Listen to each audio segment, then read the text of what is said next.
Okay, good evening, everyone. Welcome to OWASP London chapter. We are live streaming this meeting on YouTube. It is being hosted by Thought Machine, so many thanks to Thought Machine for hosting us. Just mute Paul's laptop. So my name is Sam Stepanyan. I'm one of OWASP London chapter leaders. Unfortunately, my chapter co-leaders Andra and Sharif are unable to join us today, so I'm it. If you are going to tweet about this event, please do. Please mention us at OWASP London on Twitter or use the hashtag OWASP London. So agenda for today, after my short introduction and news and updates about OWASP, we're going to get Mark Curphey to talk about security tools crash and the next generation of cloud native platform. Then we'll move on to Paul talking about preventing subdomain takeover with brand new OWASP project called OWASP Domain Protect, and we're going to learn what it is. Then we're going to have a bit of a break, and then Mark is going to do his OWASP listening tour. So we're going to ask a lot of questions about OWASP, where do you want it to go and how you want to shape it, because Mark is now our new OWASP director. So that's wonderful. And then after Q&A closing remarks, we're all going to go to the pub if you can, and usually we stay in the pub until 11 p.m. So it's good to see you all here. I'm glad you all managed to find us. In case if you don't know how to follow us and how to make sure you don't miss the next event, we have a webpage, which is owasp.org/London. Follow us on Twitter, OWASP London, easy. We are also OWASP London on Facebook, on Meetup, or in Eventbrite, also on LinkedIn, on YouTube, and also on OWASP Slack. If you want to join OWASP Slack, ask me for an invite. I think it's quite easy. Just go owasp.org/slack/invite, and you will be able to join our Slack channel. So I've got a short video. Hopefully the audio is going to work with introduction. What is OWASP? OWASP is a nonprofit that stands for the Open Web Application Security Project. OWASP is a community of developers, technologists, and evangelists improving the security of software through tools and resources. OWASP has 100+ active projects, and new project applications are submitted weekly. Projects are open source and are built by our community of volunteers, people just like you. Community and networking. There are hundreds of local chapters worldwide and thousands of members. Meetings are free and open to everyone. They include training, talks, and networking opportunities. Education and training. OWASP hosts many events each year. They are a great way to improve your skills, build your professional network, and learn about new trends in the industry. One of the many ways you can get involved is to become a member. The membership benefits include discounts for events and trainings, your own OWASP email address and Google Workspace access, a vote in our OWASP Global Board elections. And recently, OWASP added a brand new member benefit, access to hands-on application security training through the OWASP Secure Flag Open Platform. Join us and become a member today.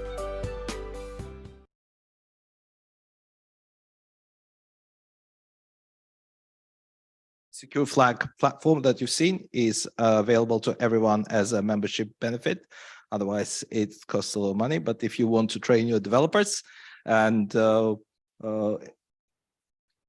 do it in the most cost-effective way, just ask them to become a members of OWASP if you're not yet a member, and you will get access to these benefits. We also have Application Security Foundations course from Tanya Jenka available as a benefit, and also AppSec Phoenix, which is the application security and cloud security posture platform, available at no cost to all OWASP members.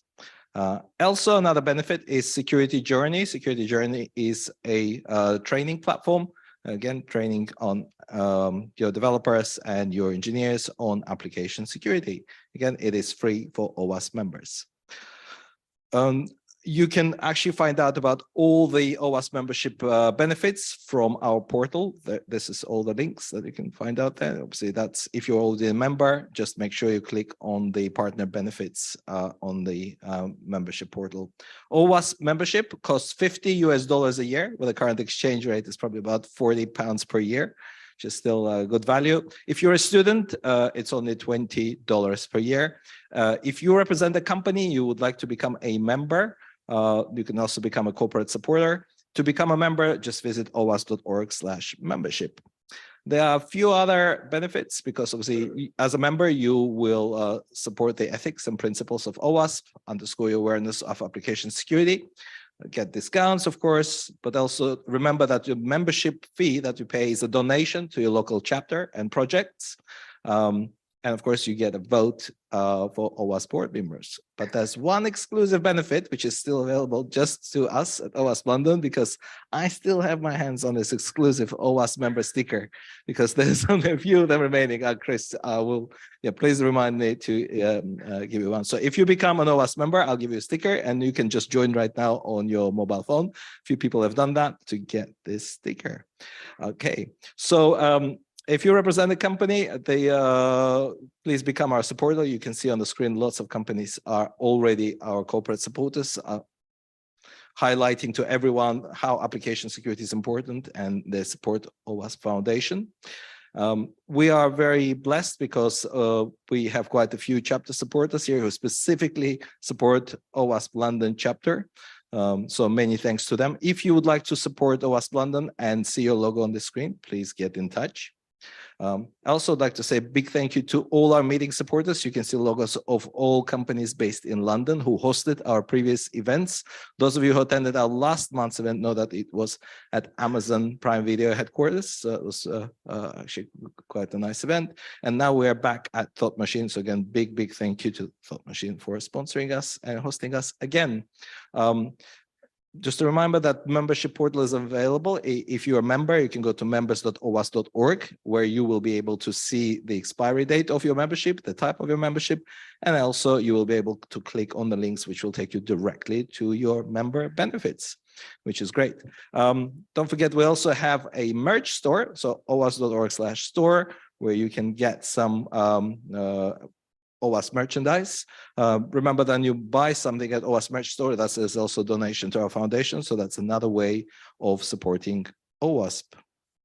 And before I move on to the next slide, we do have some free merchandise available here in the corner. We have OWASP swag table, which you will find a whole bunch of stickers, some yo-yos, charge cables, and beach balls. And I think there are a few mini torches remaining as well. So make sure you grab some swag from our swag table. Now, we did have a global AppSec USA San Francisco conference. I know Mark was there last month, so can tell us about this conference.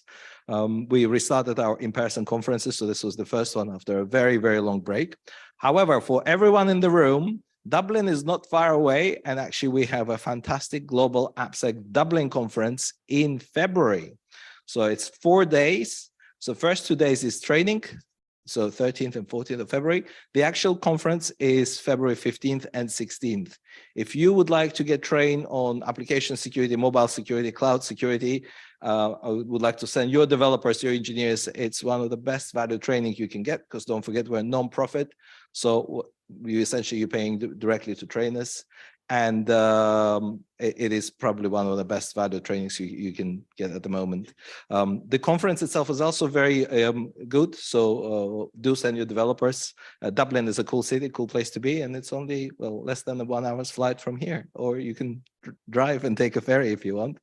Register, please, if you haven't registered. So don't forget that conferences is the only meeting which is not free for us, because obviously this is one of our main fundraising options to organize conferences. However, discounts are also available. If you are a chapter leader like me or a project leader like Paul, you can also claim a leader's discount and access the conference with a big discount. Now, quick update on OWASP projects. We have over 250 free and open source projects. Some of them are standard, some of them are documentation, some of them are guidelines, some of them are videos. And some of them are things like OWASP Top 10, which is probably our most popular project. But of course, we have security scanners such as OWASP Zap. So that's actually a free and open source tool. The latest and greatest project I want to tell you about is called OWASP Top 10 CI/CD security risks, which you can see on the screen right now. So yeah, I'm keen to find out what's poison pipeline execution, or PPE. So that's not personal protective equipment. That's poison pipeline execution. And that's one of OWASP Top 10 CI/CD security risks. So this project just been released. So of course, just like any OWASP project, it's all open source. So we'd like to invite everyone to collaborate and provide their ideas. Another thing we're going to do next year, we're going to run our Capture the Flag or Secure Coding Tournament. This is the slide from our previous events. You can see the winners with various prizes. If you would like to participate as an attendee and win something, it would be fantastic. Send your developers as well. It's great fun. The Secure Coding Tournament, as a company, we would like to see some prizes as well. As you can see there, previously we had drone, we had Nintendo consoles, we had headphones, we had Alexa dots and Kindles. We even had a bottle of whiskey, which I think was absolutely brilliant prize, which somebody won. So there you go. Please join us. We will announce the Capture the Flag. Now, before we move on to today's first talk, I would like to remind everyone how to ask questions, because there are quite a few of you. You can ask questions beforehand using slide.do/OWASP on your phone. You can just go and ask a question and it will arrive early. And for people watching us on YouTube, you can use that as well. You can use Slido, because that will allow you to ask your question anonymously, or you can just use YouTube chat. So first speaker is Mark Curphey. Mark is the founder of OWASP. So very, very blessed that Mark has actually moved to London after many, many years of living as expat in California. Apart from, of course, founding OWASP, for which we're all eternally grateful, because we have this fantastic community. I think Mark probably can share one of the thankful tweets that he got from someone from Kosovo, which I think was absolutely brilliant. But for those of you who don't know, Mark led application security team at Charles Schwab. Also in his previous life, he worked at McAfee, and also led MSDN security team in Microsoft. So if you have MSDN subscription at some point in your life, right? That team was managed by Mark for a number of years. Then Mark moved into the startup world. So he started a few startups. So SourceClear and OpenRaven are the ones to mention. And obviously now we're very pleased to see Mark back to UK and on his next adventure. And he's going to talk to us about the security tools. Welcome, Mark.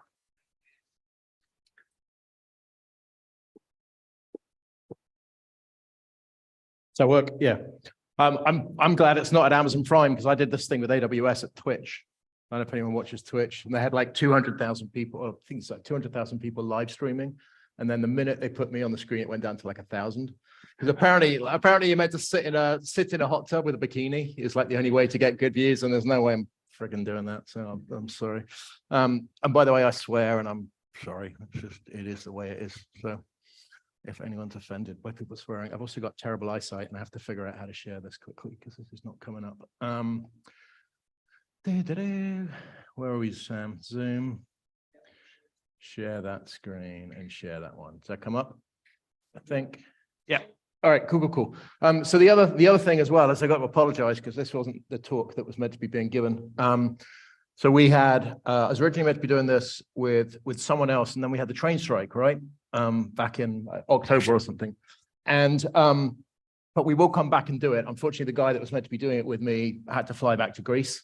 And because of the train strike, that's going to cost like $5,000 or something stupid to like change his ticket. But we'll come back and do this. This is going to be an OWASP project next year. I've been building static analysis tools for about 10 years. And one of my frustrations has always been is they try and find vulnerabilities, but you can use the code to figure out all sorts of things, like, basically map out the architecture of the application, like, oh, this thing's connecting to Salesforce all of a sudden, or this thing's pulling from this database and it's pulling PII data. So we've been building a project which will be open source using Google's CodeQL, which basically does it, maps out the code and figures out how to build architectures, reverse engineers the code and all sorts of stuff. It's pretty it's kind of cool. So we'll do that, but unfortunately, I would have made a complete bodge job of the talk, to be blunt. So unfortunately, on the backup, I like the stand-in comedian, not standing comedian, or I feel like it wearing this. And so it's kind of a rush talk, and hopefully it's interesting, but it's probably not what you were expecting. But it's going to talk about, I stuck a, and this is irrelevant, but the startup things are kind of, hopefully it's some level of credibility in the startup tools crash stuff. So about 3 weeks ago, a series of things kicked in. I was in New York, we had a board meeting, and one of the VCs was telling me that, the venture market is just fundamentally changing, right? Like, if you go back a year ago, you could literally throw a piece of paper and someone would give you $100 million, right? You've seen everyone's seen all the things, right? There's like startup companies getting funded, and I'll show you some of that in a minute. So that was one thing. The second thing was that John Viega and I, who have started this new company, John wrote the first ever book on building secure software back in 2000. And John and I went out trying to figure out what to go build. And we basically interviewed loads of CISOs. And we said, like, what's your biggest problem? Like, quite literally, like, it's no preconceived ideas. What's your biggest problem? And one of the big problems they told us is they just want less tools, which we'll talk about now. It's like, I want less tools, not more.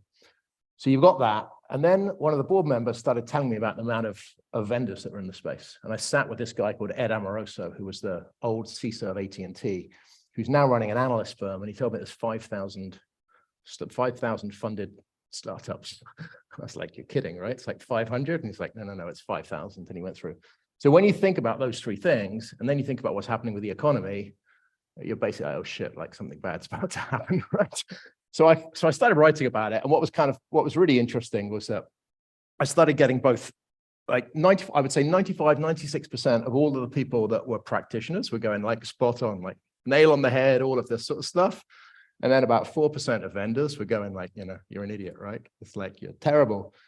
And so like, this phrase kind of sums it up. It's like, and unfortunately kind of like a lot of the people that are caught in the tailwinds of it, like they probably don't want to accept that it's true. And it may not be, right? Like hands on whatever, it's like, this is just my opinion. So take your opinion for what it's worth. But what I'll do is I'll walk you through the rationale of what I think is going to happen. And the reason for doing the rationale is that at the end of it, hopefully you can see my point of view about what's happening with AppSec tools, because I think they're going to fundamentally change.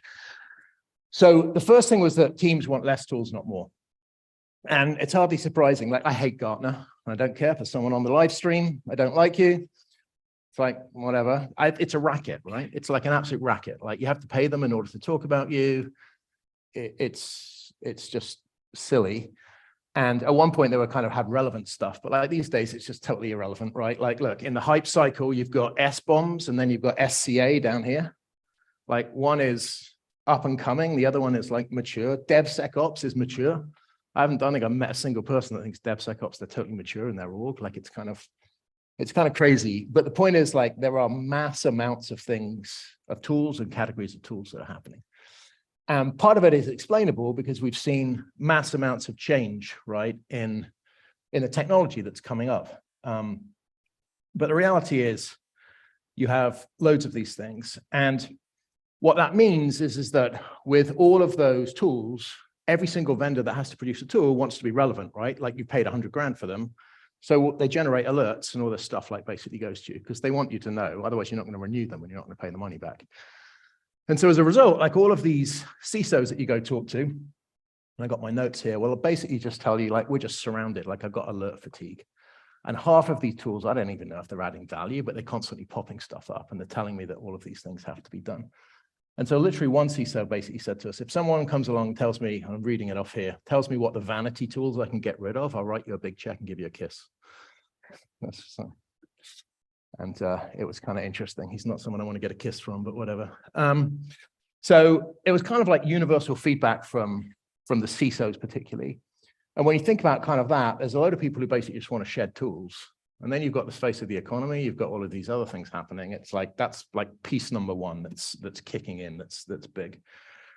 The second one is that there's way more vendors than the size of the market can support, right? So again, I'm sat with Ed Amoroso in this.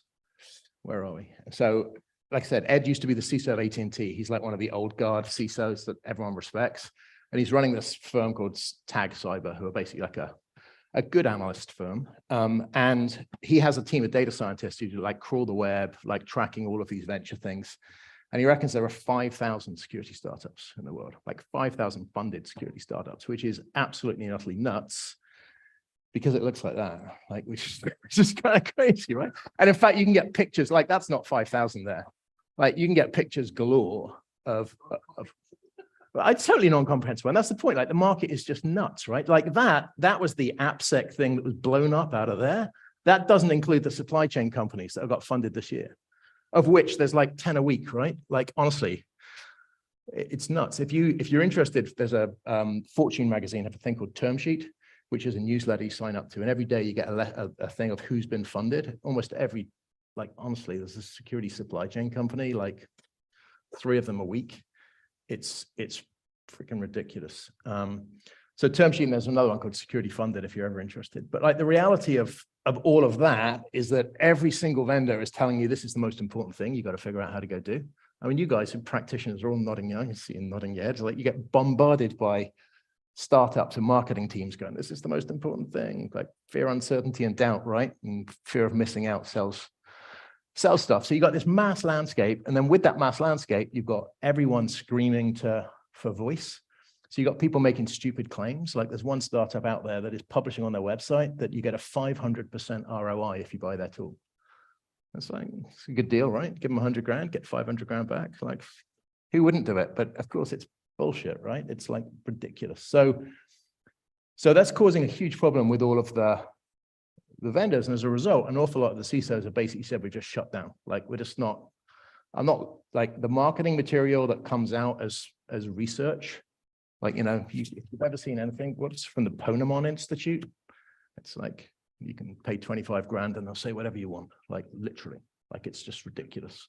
So you can't really trust a lot of the stuff that's coming out. And as a result, you've got mass amounts of noise. And so you've got all this confusion kicking in. And then you'll often see these things that talk about the market being just absolutely ginormous. Like, and there's, you know, all of this is like fluff, right? But like, there's one person that was predicting the security market to be $2 trillion. Like that's the amount of money that will be by, I think it's by 2030 or whatever. And it's $150 billion today. Well, it's growing at 12%. CAGR is compound annual growth rate. If you go do the maths, it's like 63 years it'll take to get there. It's kind of BS again. And who knows like what that is? Like the best guess is probably that it's about 150 billion. It says million there, doesn't it? That's a mistake. But we'll probably go to about 250 billion by about 2030. But AppSec's a tiny portion of it, right? And so the reason why a lot of them are investing is because they believe that most people haven't bought AppSec tools. Not quite convinced that's true myself. Like I don't know many companies that don't have AppSec tools, but they believe that, and that's why they're going and sticking loads of money in. So that's a big thing that you've basically got, you know, all of these vendors that are out there trying to chase a set of money that fundamentally is probably not there. And then the third part of the big wind kicked in, which was that all of a sudden the markets start changing and the venture market for funding just fundamentally changed. So before COVID kicked in, everyone turned up to board meetings that had venture money and the board just said, go raise money. Because what was happening is anyone was throwing money at you, right? Like literally, and at crazy valuations. Like there are companies out there that have $100,000 of ARR annual recurring revenue, and you could raise money at $50 million at that, right? It's like insane. It doesn't happen in the UK. I've only been back here for 6 months. It's completely different here. Like honestly, if anyone wants to do a startup, do not do it here. It's insane. Like you're getting ripped off left, right, and center. But the money was just being thrown around like crazy. But what happened basically is everyone went out and raised all that money at very high valuations. And so they basically got a couple of years of runway. So like you figure out like how much cash you got to hire all the people and all of that stuff. And ultimately then it basically went bad because about 6 months ago, all the valuations started falling massively and people don't want to put money in. So all the investors are being incredibly cautious and the valuations are down. And the reason why that matters and I'll whiz through these slides. And if anyone is in venture capital, these are horribly inaccurate, and I apologize, but they're done so you can just explain the maths basically, but they're riddled with inaccuracies and holes. But the basic way, and this is like, there's loads of, you can go Google all of those things. So the basic fundamental problem that is going to cause, because ultimately it will cause a problem for the consumers of the tools, is because the finance model of the startups is going to change who goes and works at them and what innovation is happening. So options aren't a big thing here, right? Stock options, no, not many people. Like if you're in Silicon Valley, every single person will be putting up the hand. That's all you work for. Like salary doesn't kind of like, Amazon capped the money at like 200 grand is the maximum salary you can make, but people are making $1 million. It's all on stock. It's kind of weird. The UK doesn't value it, but in the US it does. So the way, and this is important for people of like where the talent goes. So the general way it works is that when you finance a company, the investors have a portion of stock. So let's say hypothetically it's valued at 100 bucks. You then create what's called common stock. So it's basically the stock that the founders and everyone else gets. It's generally valued at about 20% or something, but this can vary massively. So again, like it's just directional. And then the US has a scheme called options. And I think there's a UK equivalent. I don't know if anyone's just in here. I don't know what it is. I don't think it's not as generous, but there is one.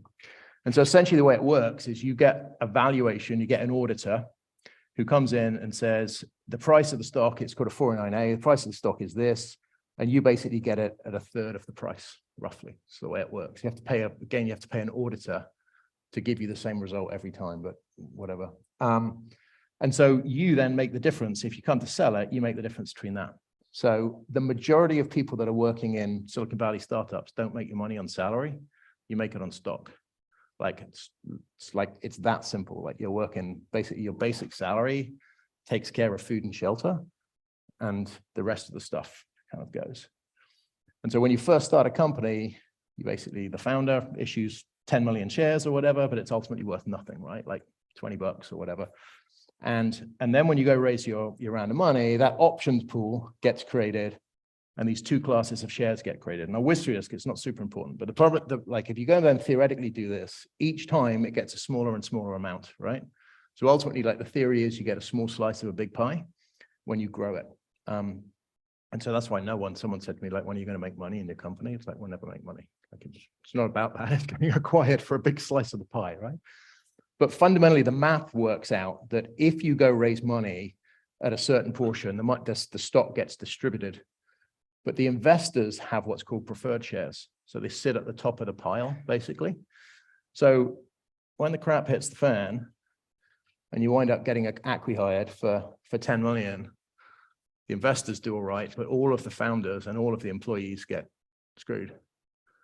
And so the effect of that and why that's important to whiz through that. And again, those maths are terribly wrong and there's all sorts of intricacies because it's like an incredibly hard thing. But the effect of it is that startups either can't raise money and everyone then, including the employees, a lot of them go what's called underwater. So their options are actually worth less than even their strike price was.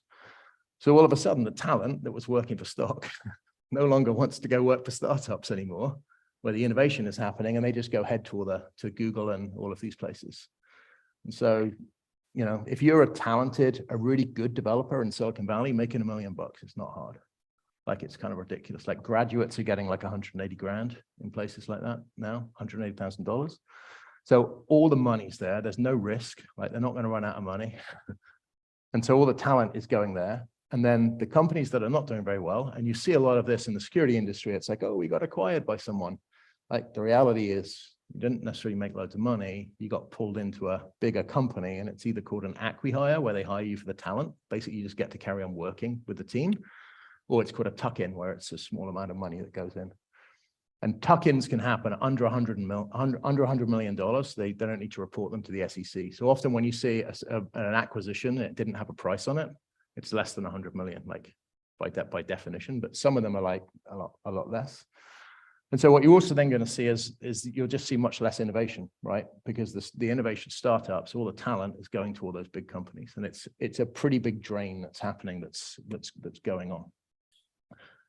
So that's that, and then I guess we're almost running out of time. So then here's kind of where it comes like, then obviously, I don't need to tell anyone about what's happening with the economy.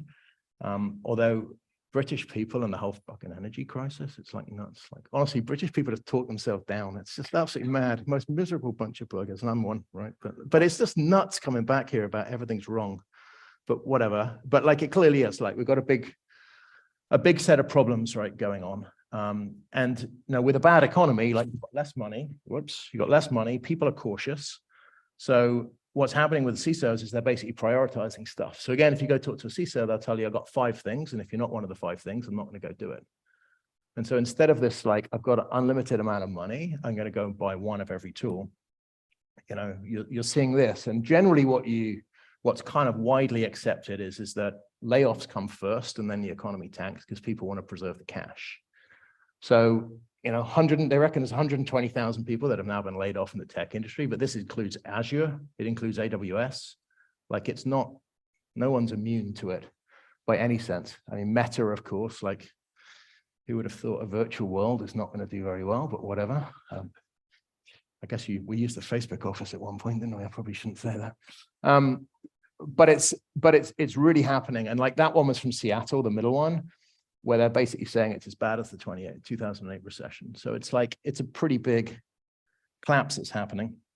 And then to compound on top of that, like, we got these 2 chumps right in the world, like okay, no.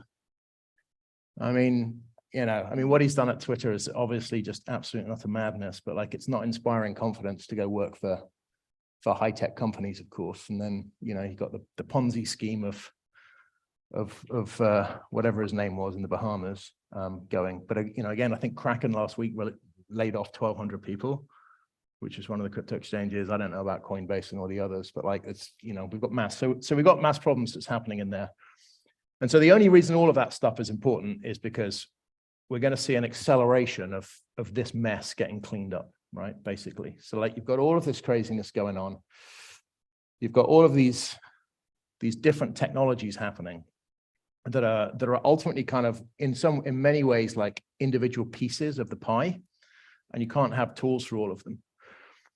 So if you had to kind of like broadly segment tools, one way of doing it is to say, down the left-hand side, you've got developer and QA tools. So it's generally assessment tools, which a lot of people look at. So the traditional SAST, static analysis, DAS, dynamic analysis stuff, you know, software composition analysis, and loads of others, right, that fit into the place, but it's generally testing in dev and QA. And then you've got in infrastructure, you've got these things like bridge crew. So, you know, all of these, what was the other one? Accurix, the people that are basically scanning infrastructure as a code stuff. And I think HashiCorp have come out with features to actually do it now, haven't they? I forget, which is be interesting on the next slide. And then you've got things like container vulnerability scanning. So it's kind of ultimately like pre-prod, I guess, kind of like cleaning it up. And then traditionally, you've had loads of production stuff. So like APM is like App Dynamics and, you know, Datadog, right? And these guys, web app firewalls, of course, like sit in that, like basically monitoring application production. And then you've got all the infrastructure stuff. So, you know, Cloud Security Posture Management. So it's like the old school was Palo Alto, new school is Wiz. You've got, you know, data security platforms coming out. You've got workload protection, so the Orcas of the world and all of that stuff, Twistlock and all of that stuff. And so kind of it was segmented, right? Like the first one, you had individual tools in each of those. So if you wind back like 15 years, like DAST was Spy Dynamics, IBM AppScan. I'm sure my age, right? But like all tools which no one's probably heard of, but whatever. Yeah, there you go. 2 old blokes who know about them, right? But like that was kind of what it was. Like the first generation of SaaS tools was Fortify and Coverity, standalone tools for doing individual things. These days, it's typically like you buy Veracode, you buy, you know, Synopsys or one of those things. And I guess in some ways we're seeing the second generation of like SamGraph and CodeQL come through, but it was individual things. And then these companies like Synopsys and Veracode came through and built a suite of them. What you're now seeing happening in real time is the top guys are basically acquiring some of the things from the bottom. So for example, the bottom guys are basically acquiring some of the things from the top. So like you've got now Palo Alto have bought Bridge Crew. So they're now moving into infrastructure. Sneak bought a cloud security posture management company called Foog. So they're trying to now compete with both cloud and application security. And so the fundamental kind of shift that's happening is like you're now seeing platforms emerge that are basically cloud native platforms of AppSec and CloudSec, because it's cloud native. And generally, like, that is going to have a pretty massive impact, because I don't know anyone that's ever said they love Palo Alto products. I don't know, maybe there's probably a few people in the room, maybe. Is anyone from Palo Alto here? I don't know. Don't stick your hand up. It's, you know, and it used to be like when I sold SourceClear to Verica, which is part of CA, it's like the joke was that's where software goes to die. And it's kind of true, like stuff doesn't get innovated. And so you're going to wind up with these mega platforms that are loads and loads of little tools that have been built in. They're not very good at integrating them.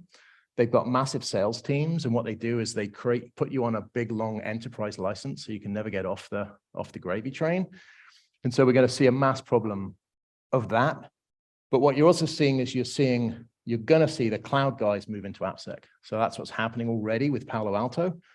And I suspect you're going to see it with companies like Wiz and other people as well. And you're certainly seeing Datadog, who have been up in the top right-hand corner, now start moving into other areas, CSPM and everything. So ultimately, we're going to have these mass platforms. And what that's going to likely mean for security tools is two things. It's going to be really hard to build an individual tool to compete with these guys. And that's not because what you're also seeing, and we heard from all the CISOs, is they said, we're no longer necessarily buying best in class. We want something that's good enough from a single vendor. And because they can massively discount them, in some ways, they'll basically shut off innovation happening. And people are just going to buy a single tool with a single pane, because when they have that happens, then they don't have to deal with 10 alerts from 10 different companies, 10 reporting systems from 10 different companies. They have to normalize all the vulnerabilities because everyone calls them different things and all of that sort of crazy crap that's going on. So that is what I think fundamentally is happening. Again, it's just my opinion. Excuse me. The good news is that what is likely to happen out of this is that there's going to be two, and I'm just looking through my notes here. There's going to be two fundamental kind of like, I think I've got one more slide. Hold on, no. So fundamentally, the ultimate winners are unlikely to be those platform plays. It's likely to be Microsoft and AWS. Microsoft bought GitHub. They bought NPM. Like, they have the dev tools. They have the cloud tools.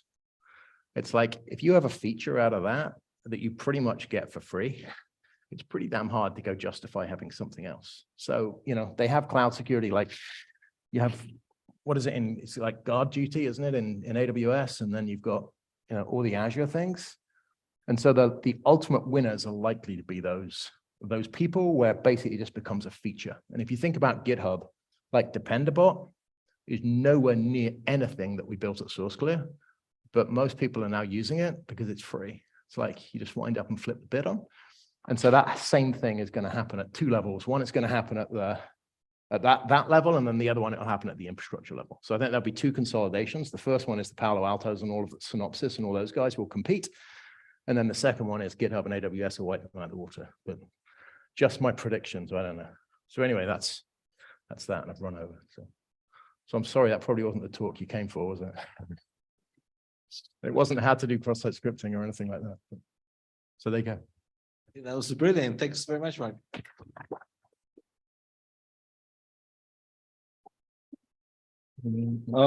Right. Can I ask the first question? No, don't take your mic off, Mark. I have a question. So just 2 days ago, Google launched a free SCA platform called OSV. Well, OSV is a vulnerability database, right?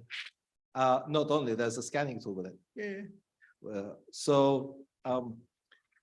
I know you mentioned, of course, Google, Microsoft. So on this big scale, do you think it's going to be concentrated again back in the Google, Microsoft, Amazon, and Facebook going on everything? Is there space for anyone? Look, when I ran MSDN, I had a business unit that had $1 billion of revenue, and I had 1 million subscribers. The $1 billion of revenue didn't mean anything at Microsoft. It was a seeding program, because if people don't get developer tools, they don't build on the Windows ecosystem. So Google, AWS, and Azure know that if they don't have all those things to support proper development, I mean, ultimately they built Android to stop being locked out of the advertising market, right? Like, it's a completely different scale. So Google, so the guy who supports that is a guy called Eric Brewer at Google, who's absolutely fantastic. And then I have a bit of a, I guess, a conflict is that Phil Venables, who's the CISO of Google Cloud was on my board at my last company, so I have a bit of a bias, I guess, like to be transparent. But like what those guys are doing is absolutely phenomenal. Basically CVE is broken, so they went and built their own as OSV.dev, and OSV.dev is a distributed database with custom schemas that you can go distribute vulnerabilities around. They're verifying things. They put all the money behind OSSF, Open Source Security Foundation. So they basically funded Alpha Omega to literally go out and find open source that's broken and fixed. Like, yeah, it's awesome, right? They just don't have, I mean, GCP only has a 9% market share. AWS and Azure have the majority. But if you look at all the tooling in those places, like for sure. I don't know, my take. Do you think that Microsoft will start charging a lower fee for advanced security to basically kill off competition? I don't know. Baz from GitHub's not here, is he? I don't know. I don't know. I mean, look, they're investing heavily. Like when they bought Semel, which was here, they bought Dependabot. I know that they're trying to put other features into it. I think that the reality is, I don't know is the honest answer, but my suspicion is like, again, the more features you have in higher level tiers, the more sticky you become. And if you look at some of those companies, like the Vericodes and the Synopsises of the world, they have pretty large services teams, but it's not because they want to make money off of services, because they want to wire into the business process so you never get off it. And if you are baked into a PR process and everything else in GitHub, like, you're unlikely to get off it. So my suspicion is they don't need to make money off of it. It doesn't matter. I mean, at that scale, like that level of money is trivial, right?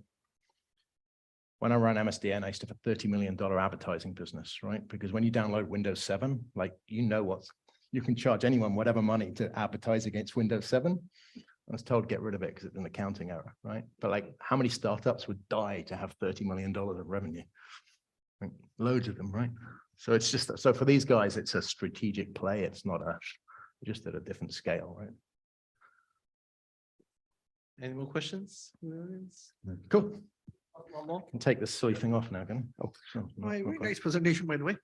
I wanted to ask, the general enterprise levels, do you think the companies are like those are more or less now started to wake up of security issues? Because before it wasn't that much prevalent. No, can you repeat the question? I'm not sure I can't follow.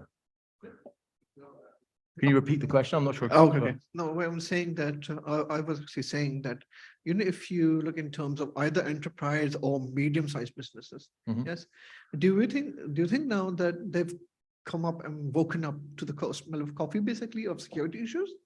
Like they weren't really that much interested, maybe in the past 5 years. In the past, sorry. I mean, I think people have been they've been totally engaged for the last 20 years, right? I don't think, my personal take, I think I don't know. I mean, you hear at ThoughtWorks, a company that builds online banking, and they're happy to do things like this, right? Like Facebook, Amazon, all of those. So I don't know. I think most people are already engaged. I think the problem is, of course, is that you can't hire enough people. The landscape's changing constantly. Like, keeping ahead of it is just a big problem, right? But I don't think they don't care. My take, I don't know. No one's going to admit to saying they don't care about security in the room here. No, but are the tools the silver bullet then, Mark? No, of course not. That's the thing, because my question really is, I want to ask, obviously, you had your magic quadrant there, but that's not my magic quadrant, just to be clear. Yeah, quadrant. I could create one for you on the fly. It's probably just as one very important tool I think was missing, and I think people are not talking about this, and that is developer education, secure coding education. There are companies there as well. I didn't spot a single name in your slides. Well, so my personal take, which is, and this is not an OWASP take, but my personal take is developers don't care about security. I've been driving the thing up hell for 20 years, and I kind of like gave up. And they'll do the right thing if you make it easy enough for them, but ultimately they're dealing with building features, shipping features, dealing with maintainability of code, dealing with performance, and dealing with all these other things. So fundamentally, like, my personal take is you have to basically build frameworks and tooling that takes the problem away from them. And if you do that, like what we learned at SourceClear around SCA was that the only time you get developer adoption is when they actually auto-updated libraries for them. And then the side effect was getting rid of vulnerable libraries, but they didn't care about getting rid of vulnerable libraries. So I'm not convinced. I think the awareness of the problem is really important, but educating them, I'm not 100% convinced it's as important personally. I know that's not the normal take for most people, but it's just I'm just an old gear who doesn't care, basically. Thanks. Any more questions? Okay, thank you very much. Cool. Thank you, Mark. So the next speaker, we have Paul Schwarzenberger. So Paul has had a quite an illustrious career in things related to clouds, especially AWS. I met Paul at one of the big AWS events talking about securing AWS cloud. I'm like, oh my God, this is such an amazing world I didn't know about. So Paul is currently at OVO, which is an energy company. And this is where he released an open source tool. And I was really surprised to say, well, this is an amazing tool. So I approached Paul, I saw the presentation, and I said, look, you built an amazing security tool, but can you please answer this question? How many people are going to go to a UK energy company GitHub repository to find a fantastic security tool that they need for securing the AWS general cloud infrastructure? People probably not going to do that. So what I suggested to Paul is actually to make this tool an OWASP tool, so make it an OWASP project, which Paul actually went through this process and successfully converted it. So now we have OWASP Domain Protect. So Paul, over to you. Yeah, thank you. And thank you, Sam, for persuading me.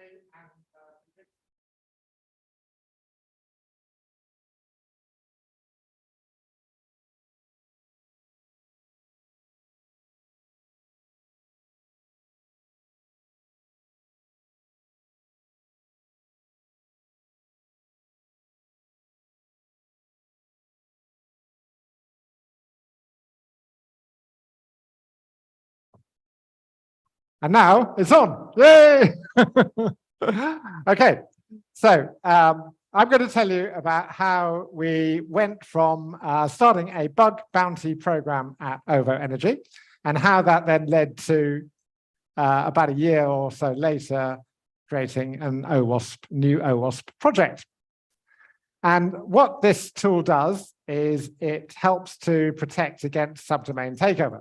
So I'm going to start just by explaining what subdomain takeover is. Now, some of you will know all about what it is, but some of you won't.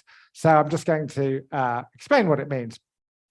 So if you imagine an engineer builds an S3 bucket in Amazon Web Services, and then they want to point a DNS record to that. So they create a DNS entry in route 53, and that points to that S3 bucket, and then somebody can go to that address and see some static content and see a website. So that's all well and good, and that all works wonderfully. But then what happens, or what can happen, maybe a year later, somebody tidies up an AWS account and looks at this and says, oh, we've got an S3 bucket here. We don't need that anymore. With that website, nobody uses that website anymore. So they just delete the S3 bucket.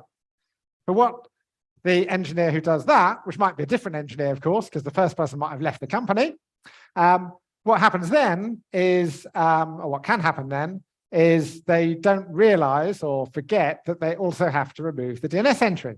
So now you've got a DNS entry which is known also as a dangling DNS entry because it points to something that doesn't exist.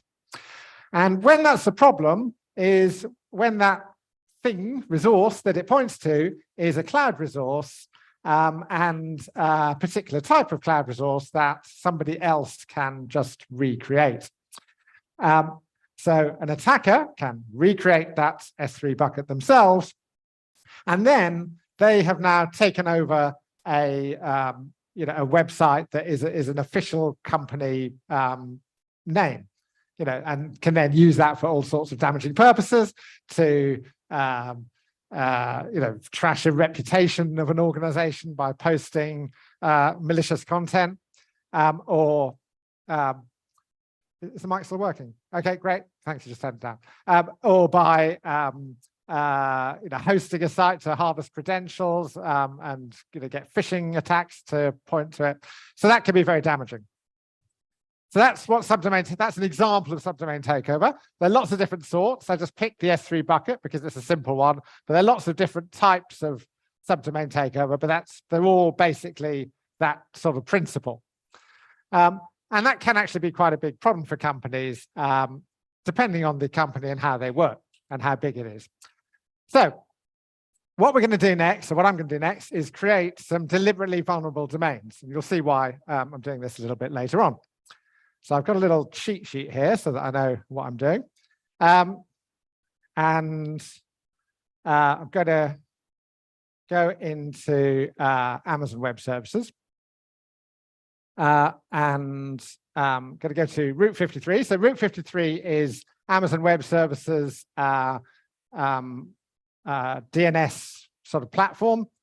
So you can use Route 53 to actually register a domain. mycompany.com, you want to register it like as if you were, like we're going to GoDaddy. You don't have to do it there. You could do that somewhere else. And then the other part of Route 53, which is the one I'm focusing mainly on here, is actually where all the records are kept. So I've got 4 hosted zones that I've created here. And these are just hosted zones for my own company, which is called Celidor. One of the domain names which I've registered is celidor.io. So I've registered this domain. So what I'm now going to do is to create a few vulnerable records. So the first one I'm going to create is, and I'm using the theme of planets. So I'm going to create a record. So this is a new record. So I'm going to call this one Mercury. So this is mercury.celidor.io. And I'm going to make it a CNAME. So CNAME is canonical names. That's when one DNS entry points to another one. And that's a commonly used sort of method of for DNS. And I'm going to point this to this, value, which is the value of an S3 bucket, which doesn't exist. So this simulates. So I've just created a record. So what this simulates is what I just showed on the slide a minute ago. This simulates somebody creating an S3 bucket, pointing to it with the DNS record, and then deleting the S3 bucket, but leaving the DNS record there. I just didn't want to go through all those steps, so I just went straight to the end goal. But that's what I've just simulated. So that's one record. Now the next one I'm going to do is an A record. So an A record is where you create a record that just points to an IP address, IP version 4 address. And I'm going to point this to an A record. So I'm going to choose this address. So this is an address which I happen to know is an Amazon Web Services address, which I'm going to create. However, it's one that isn't actually in any of my accounts. So this simulates something. This simulates a somebody creating a virtual machine, so an EC2 instance, for example, or an elastic IP address, which is a fixed IP address, and then creating a DNS record that points to it, and then deleting the virtual machine or deleting that elastic IP address, and then somebody else potentially taking it over. So that's what that simulates. So that's a vulnerable A record. So I've done that one. And the next one I'm going to do is, yes. So another type of record which you can get is where you want to, so here I've got a hosted zone called celidor.io. What I now want to do is I'm now going to create, well, I've already created a subdomain. So the subdomain is pluto.celidor.io. So that's another hosted zone. So this is a common thing that is often done in companies. You might have production environment. Then you might want to create a separate dev.myapp.company.com as a separate hosted zone that might be in a different AWS account. So I've created this second, this subdomain. So I already have created this subdomain. And when I created that, Amazon Web Services provided 4 name servers, which look after this. And then what I then had to do to actually make that work is I had to delegate to that subdomain from the top level domain. So I then put in a record, which I did, I've already done. So in here, I've got a record which is pluto.cellular.io, and that then points to those 4 name servers which Amazon assigned. So it all works. So that's all fine. But what can happen is that, again, somebody can be tidying up an AWS account and saying, well, that project's gone now. We don't need this project anymore. This hosted zone costs whatever it costs a month, $1.50 a month or something. So I'm just going to delete it. I don't need it anymore. So I'm going to delete that, making sure I delete the right one. Don't want to delete the wrong one. Here we go. So I'm just deleting that hosted zone. So now I've deleted that zone. But what I've forgotten to do is to delete the record that pointed to it. So again, potentially that could be an issue because somebody could take over the hosted zone in their own account and do that in such a way, in a brute force way, until they got the same name servers or some of the same name servers. Okay, so these examples so far have been AWS. So I'm just going to do one more. And the next one I'm going to do is actually on Cloudflare. So Cloudflare is a content delivery network platform, but you can also use it for DNS records. And I've got a hosted a DNS zone in here. So if I go to DNS, I'm going to create a new record. And this is also going to be a CNAME. And this is going to be Neptune. And this one will point to an Elastic Beanstalk instance. So an Elastic Beanstalk is an Amazon Web Services service that allows you to upload some code, say what configuration you want to use, and then it just deploys everything for you. So it's one of those sort of a bit like App Service or something in Google, or App Engine in Google, App Service in Azure. So I'm pointing to that.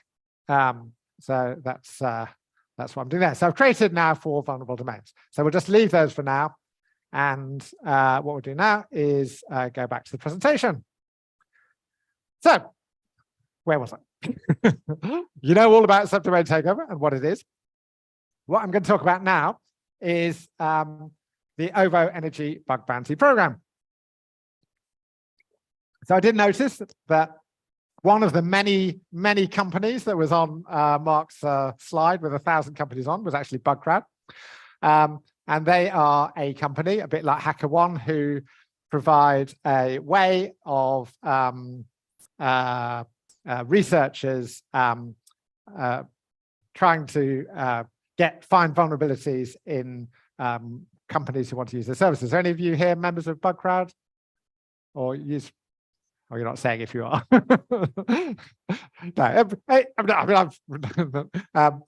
there's some very good researchers on BugCrowd. So anybody can sign up to BugCrowd. And I'm pretty sure HackerOne is the same. Anybody can sign up, and then you can just have a go legitimately at trying to hack certain targets of certain companies, obviously following the rules and so on. And then if you find something, then you get rewarded. So so for instance, OVO Energy, we pay out anything from like $100, or maybe more actually now, maybe $150, $200, I think, to about $3,000, depending on how severe the issue is. And we found it to be really useful because the bug bounty researchers have found things that in some cases we didn't even know about. It's been really positive at identifying issues. And this is sort of what we paid out roughly over the first, well, bit over a year. So we started off about a year and 9 months ago, around March, end of March. So to start off with, we just dipped our toe in the water, as it were, and we just had one single domain that was in scope, because you can say which domains you want in scope. As we did that, and then just got a few results from that, and that wasn't a full quarter anyway. And then we carried on, and then in this third quarter, we added a whole load of, we had virtually all of our domains in scope. So then we got loads and loads of issues. And then gradually since then, things have sort of stabilized. And I think I would like to think we've improved our security, and we've got rid of a lot of those sort of low-hanging fruit. So it's been very successful. And we've had a whole range of issues reported. However, what we very quickly noticed, particularly in the first 6 months, is that about 50% of the issues that were found by the researchers and about 50% of the money that we paid out was all subdomain takeover issues. So we had a lot of subdomain takeover issues. So that then led us to think, well, we can't just let this keep happening. We've got to do something about it. And what we then decided to do was we had a look around to see what commercial tools there were available, and also we didn't really find anything that we felt was right for us, and what open source tools there were. And what we found was that most of the open source tools were really about helping bug bounty researchers. There wasn't really anything on the defensive side. So we decided to create our own. Which we did, and from the beginning we intended to make this open source, and we did make it. We did open source it fairly soon after we created it. Since then, we've gradually added more features, had more collaborators, and then thanks to Sam's suggestion and persuasion, well, gentle persuasion, thanks to that. It is now an OWASP project and has been for a couple of months. I took it through the process of making it become an OWASP project, and the senior management over energy were keen to do that as well, because they saw the value of the open source community and wanted to support that. So that it was really banging on an open door with them. So we now have 4 OWASP repos, and they're all in the github.com/domain protect. The main one, which is for AWS and Cloudflare, is called Domain Protect. So do have a look. If you like the talk, give it a star, please, on the GitHub repository, or if you think it's any good. We have a similar one for GCP, and then we've got a couple more which are straightforward ways to deploy the Domain Protect infrastructure using GitHub Actions. So that's what we have. So let me tell you a bit more about it. So what Domain Protection actually does is, because this is sort of defensive, and because all of our domain name records are actually held within the cloud, so they're all within AWS or GCP or Cloudflare, or in a few cases Azure, we actually can log in, programmatically log into AWS, find out what all the domain name records are, and then we can test them all to see if they're vulnerable or not. So that's sort of a bit different from what a bug bounty researcher does, because they don't know what the DNS records are. So they've got to set up discovery programs to guess lots of different combinations and discover them all. And they're actually very good at doing that as well. But we do have an advantage because we control the DNS records. So, the principle here was to create some infrastructure which could protect our organization, and do it in such a way that any company or organization that wants to take advantage of this can do so. And we also want to make it low maintenance and low cost. So the approach that we adopted was to use to make it all completely serverless. So we use serverless functions, we use serverless database, DynamoDB, and other serverless components. There's no virtual machines running in the cloud or anything like that. So it is very low cost to operate. So the way that it works is well, first of all, what we want to do is to scan the whole organization. So if you just create your own, so how many of you have your own AWS account? So quite a few of you. Okay, so when you have your own AWS account, at least when you start off, you just have one. You just have one AWS account and you pay for it on your credit card. But then when you get bigger or when you set up a company, you don't just have one, you have hundreds or thousands in some case, because you're going to have different AWS accounts for different projects in the company, different departments. You're going to have different ones for development and test and staging and production. And that's actually a good thing, because you have then got good separation of sort of access control according to which account you're in. So big organizations like OVO have hundreds of AWS accounts, and they are then the way to control all of those is through an AWS organization. GCP has, and Azure has the similar concept. So and AWS's recommended approach is to have within that whole organization of hundreds of accounts, to have one account that is dedicated to security tooling. And that is where you should put Domain Protect. So you install it within, well, I've called it the security audit account, but you install it within the security audit account. That then assumes a role into the organization management account.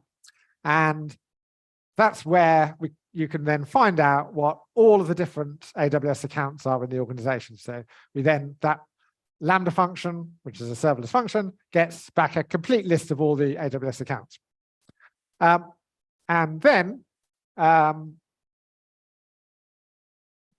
then triggers a step function. So step function is an AWS service which allows you to orchestrate multiple Lambda functions, serverless functions. And then that then triggers a Lambda function for every single AWS account in the organization, which in OVO's case is about 400. And then each function then assumes a role into that account, queries Route 53, runs through all the DNS records, does some checks to see if they're vulnerable or not. And then if they are, it writes the record into the database, publishes to a simple notification service topic, and then sends off another Lambda function, sends off Slack messages. So, and also allows an email subscription. So that's how the whole thing, sort of the architecture of the whole thing, how it all works. So you can receive alerts by Slack or by email. So here's some examples of a newly discovered alert, an alert for a newly discovered vulnerable subdomain. And you'll see here, actually, we have this little thing here saying BugCrowd issue created. So we've got optional integrations with BugCrowd, so that if we find an issue, then we can actually create a known issue in BugCrowd, so that then if a researcher finds the same issue, we can legitimately say it was a duplicate issue. We also get notified when something is fixed.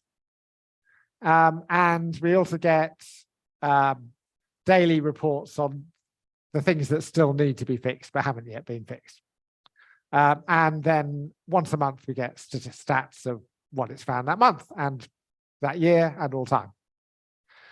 The other thing that you can do is you can manually scan from your laptop. So that can be useful for companies or organizations who think, well, we might have a problem, but I'm not sure, but I don't want to actually, go through the trouble of installing it. I just want to see if there might be a problem. And this, you can manually scan from your laptop. There are some limitations to that because you just do one account at a time. And that could also be useful for penetration testers because they're normally not allowed to install stuff like Lambda functions, but they can run tools like this, and they're normally given the credentials to run those tools. So when at the beginning I mentioned there's lots of different types of subdomain takeover, and OWASP Domain Protect supports DNS records in AWS, Cloudflare, Google Cloud Platform, Cloud DNS, and resources across AWS, Cloudflare, AWS, Google Cloud, and Azure. Can look at registered domains, name server delegation, alias and CNAMEs pointing to Elastic Beanstalk and S3 buckets, CloudFront distributions with missing S3 origins, and various Azure and Google Cloud resources, and then A records as well. So, and all of these were, or nearly all of these, were actual issues that where bug bounty researchers found something and were paid out. And so then we wrote the code to detect it. So these aren't just theoretical things that, we sort of thought, well, maybe this might be useful. These are actual things that bug bounty researchers did, and then now we've stopped them or detected them. So we did all that, but initially when this was set up, Domain Protect just ran once a day, and we had a manual approach of informing teams. And sometimes it took several days for the teams to fix it. And what we found was the bug bounty researchers were a bit quicker than we were. So sometimes they took them over themselves before they were fixed, and sometimes even before we even found out about it, because we were only running once a day. So it's a bit of an arms race. So we had to sort of re-architect the system to speed it, to monitor much more quickly. And the other thing that we introduced was to actually, where it was straightforward to do so, to actually do a friendly takeover ourselves.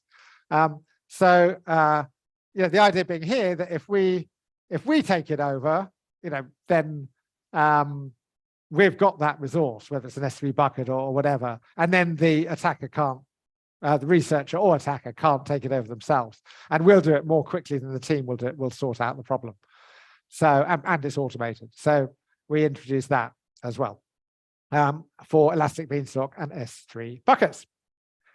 And then we set up a way to deploy the whole infrastructure with GitHub Actions. So it's very straightforward to deploy without having to create a separate fork of the repo or even to clone the repo for the code.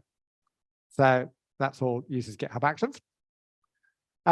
So results in the first year were that we had about 200 vulnerable domains, and about half of those were detected and then takeover prevented by Domain Protect in AWS, about 25 or so in GCP. We don't have as much infrastructure in GCP, and about the rest was bug crowd and some manual scans, which we did before we developed Domain Protect. So that's the result. And then since then, it's just carried on. So we still have one or two. There's one bug bounty researcher that is still managing to do something we haven't yet covered with Domain Protect. But on the whole, it's much less of a problem than it ever was. So that's how it was Domain Protect. Well, before I go on to the next steps, let me now just give you a demo of some of that. So so I created those deliberately vulnerable subdomains at the beginning of the talk. So let's see if they were detected or what happened. This is always the bit that I never know what's going to happen with the live demos. Right. Well, something has happened. So okay, so you'll see from the time there. This is a Slack channel. So the first thing that happened was the mercury.solidor.io was detected. So that's the S3 bucket. I'm just to make it a bit clearer, because of the way Slack works, I'm just gonna do an arbitrary reply to these. Okay, so first of all, we had the alert that there was a vulnerable domain called Mercury. Then we actually had an S3 bucket created to protect that. So that's why I was talking about the active protection by actively doing a friendly takeover.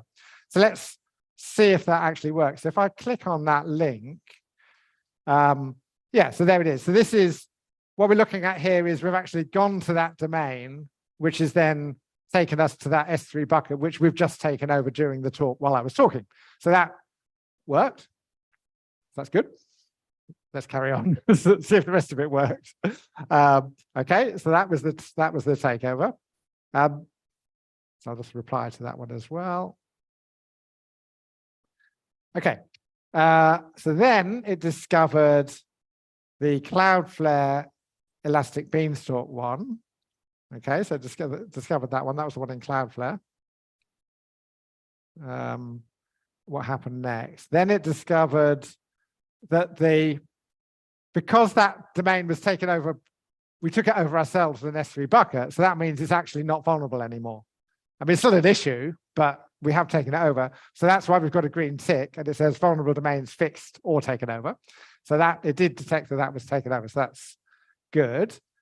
What else do we have? Then we had the vulnerable name server one. So the only reason I'm doing this reply is so that you can see the icon. So it's a bit clearer because of the way Slack works. So then we had the name server delegations. That's the one where we were delegating from a top level domain to a subdomain, and I deleted the hosted zone that was being delegated to, but I forgot to delete the record that was pointing to it. So it detected that. So that was good. And what happened next? So then the Elastic Beanstalk environment was created. That's good.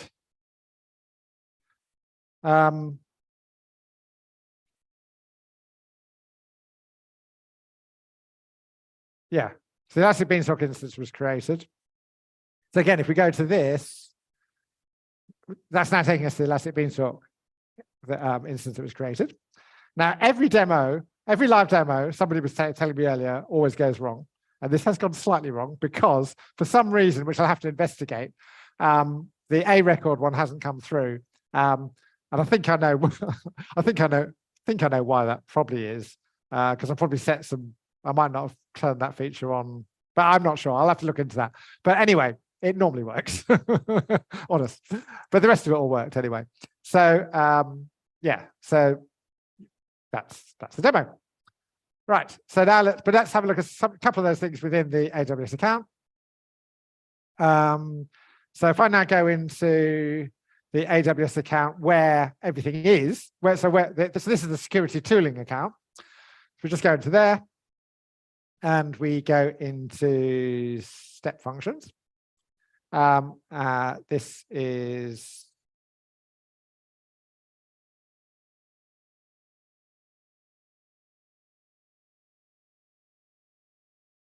so at the moment you can see that it's actually, I've set it to run every 5 minutes.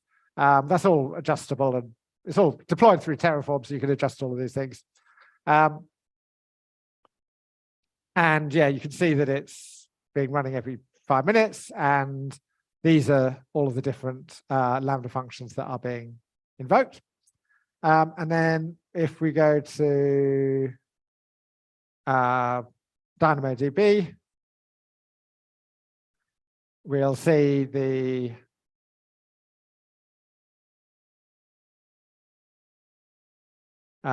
table that actually lists all of the vulnerabilities. So this is the DynamoDB table. So we could explore.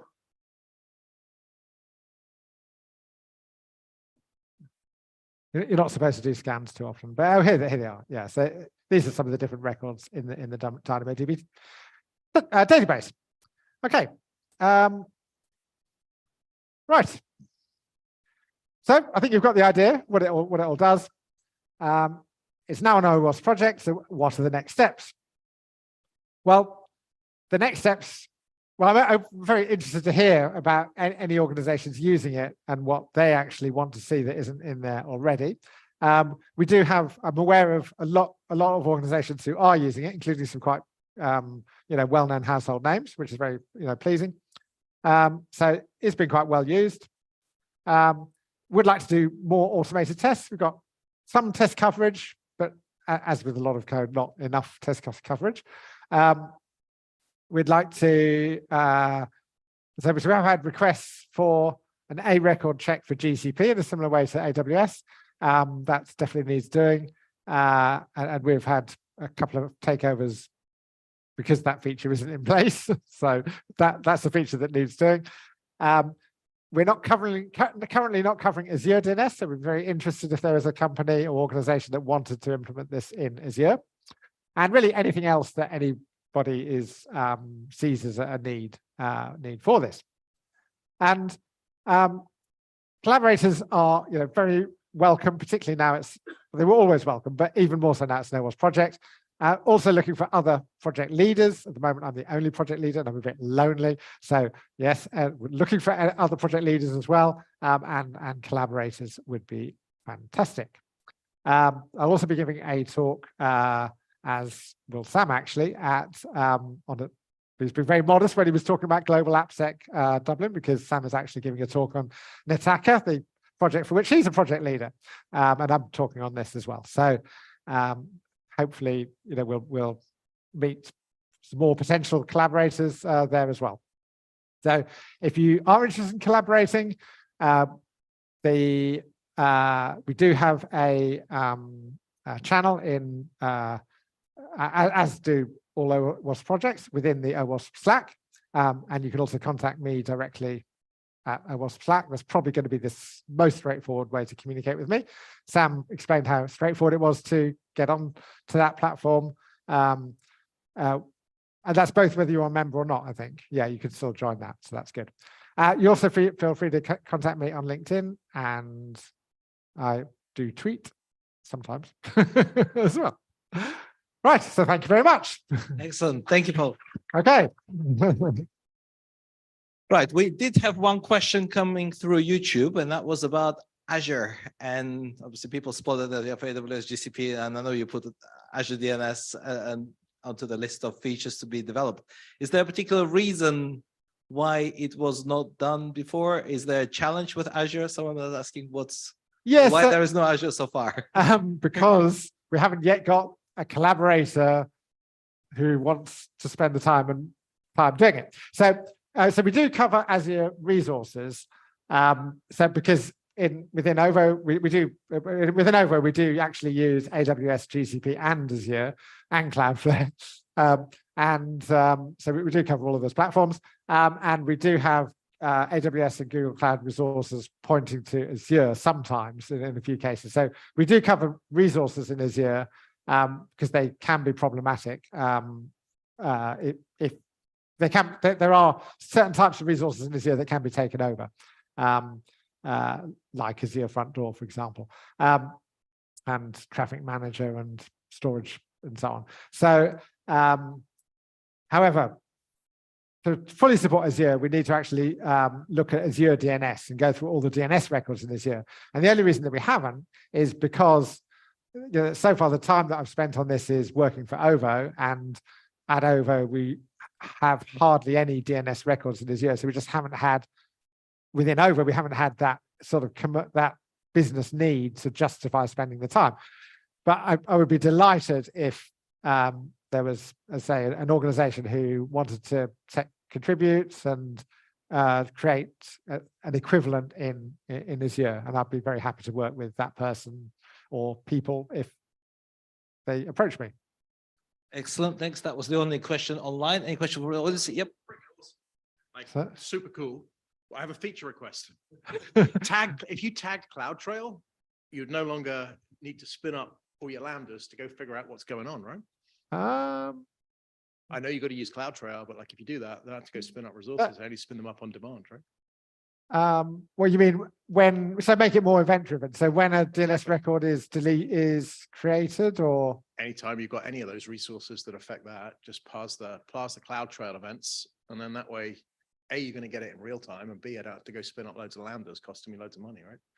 yeah, I mean the lambdas don't cost so much money. That might be a possibility. The challenge with that would be working out what domain name record points to what resource. So say, for example, you had so as an example, you might have an Elastic Beanstalk instance being deleted.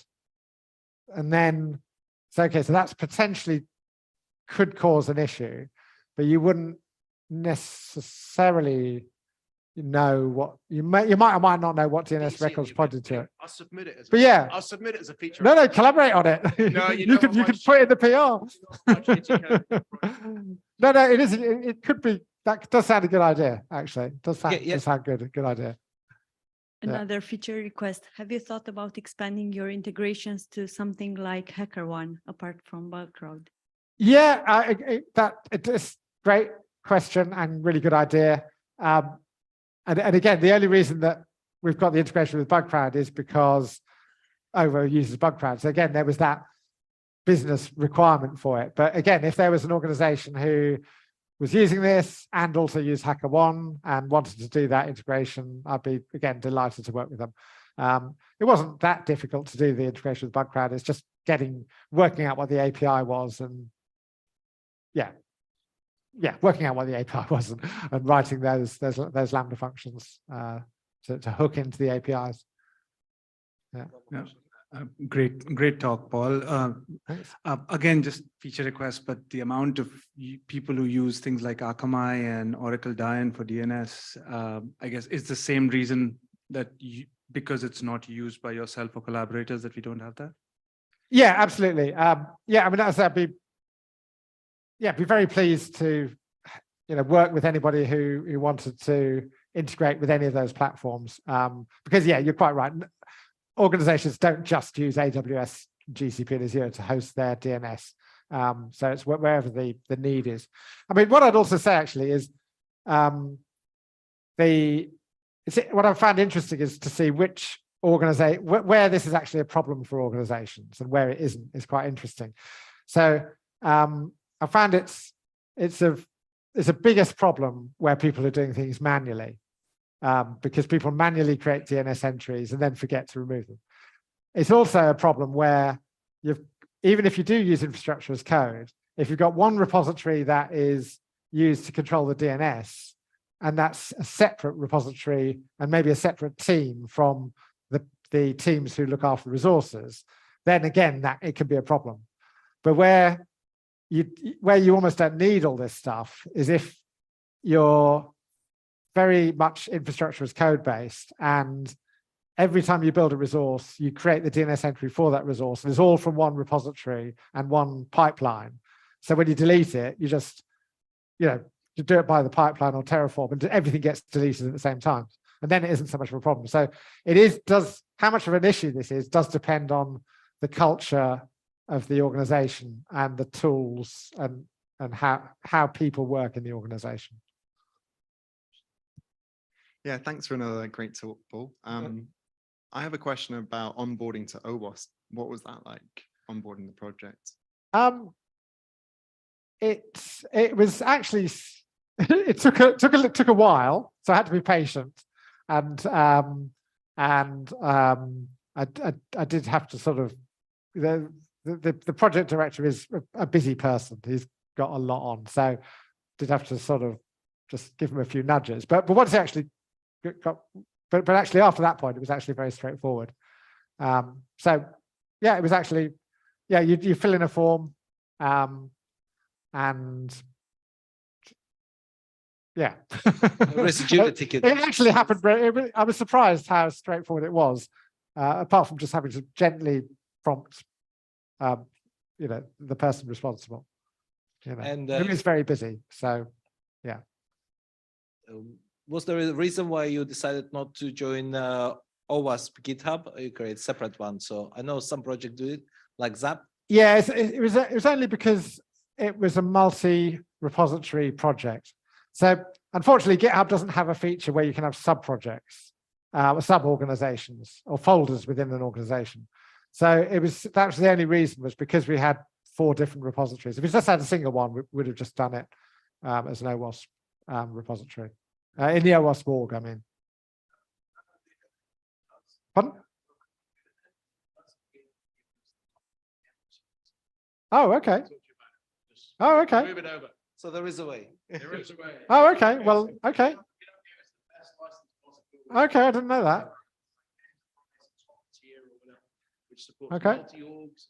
Okay. Right. No, no, Any more, that's any more good. questions? Oh, there's one more.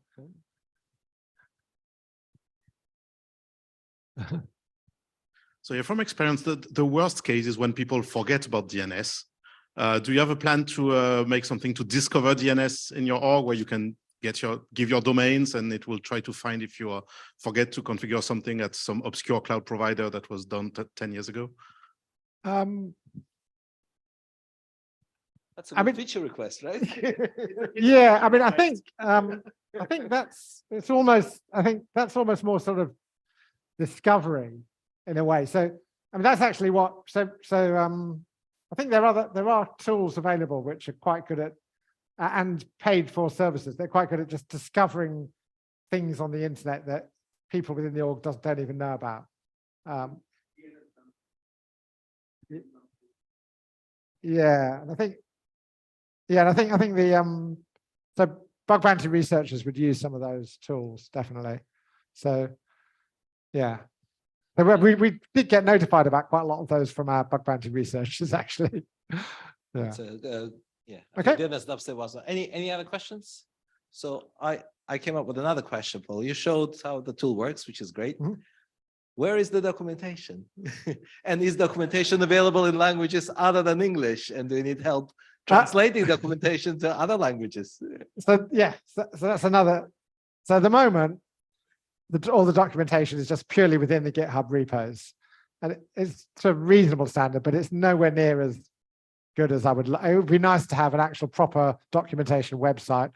And again, I'd be delighted if anybody wanted to help with that. And then as part of that, supporting more than multiple languages would be great as well. So yeah, that would be great. So yeah, again, remind everyone, it's an easy way to contribute to OWASP, but contribute to open source. If you speak another language, you can just go and help us translate some of the OWASP projects, including OWASP Domain Protect. Excellent. Any other questions? No, then yeah, thank you very much. Okay, no, thank you, everyone. Thank you. Right, we're going to go into a 10-minute break where you can finish off the pizzas, have some more drinks, have a comfort break. The toilets are upstairs. You know, they're just opposite the registration table. Don't forget, we have some swag. So take home stickers, yo-yos, charge cables, and beach balls, whatever is left, please. We'll be back in 10 minutes.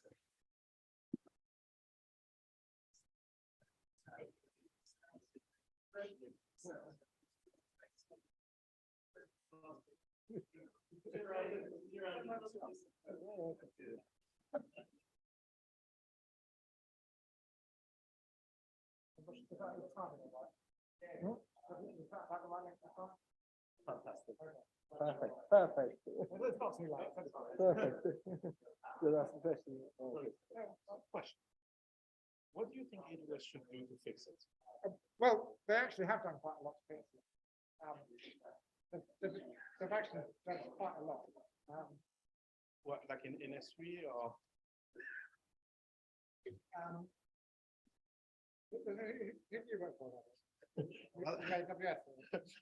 I'd rather not say not to be to have to enforce an NDA. No, that's fine.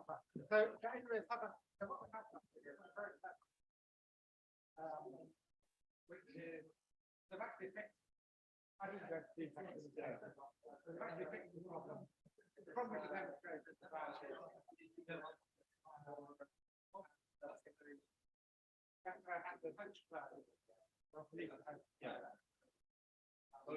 Yeah, but the root 51, yes. So actually, what they do is very nice. They actually mine that more or less the whole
Checking that you own the domain, sometimes the domain is not too much domain. Somebody else comes with the CA and the points to a secret name.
Okay, everyone, can you please take your seats? We're gonna. Again, reminder that you can ask questions today online on slido.com/OWASP.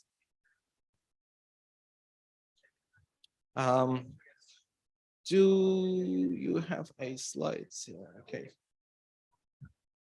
So I'll stop sharing. Give it to you. His laptop's on. That's Paul's. Yeah. This is I just pinged the guy from HackerOne who lives here, Laurie. Yeah, and I just said you have to go commit code to fix the HackerOne integration. He hasn't responded yet, but I'm pretty sure he'll do it. I don't agree. He's great. Absolutely fantastic. You grab your guy. Okay, everyone, please take your seats. So the last part of tonight's event is about OWASP listening tour.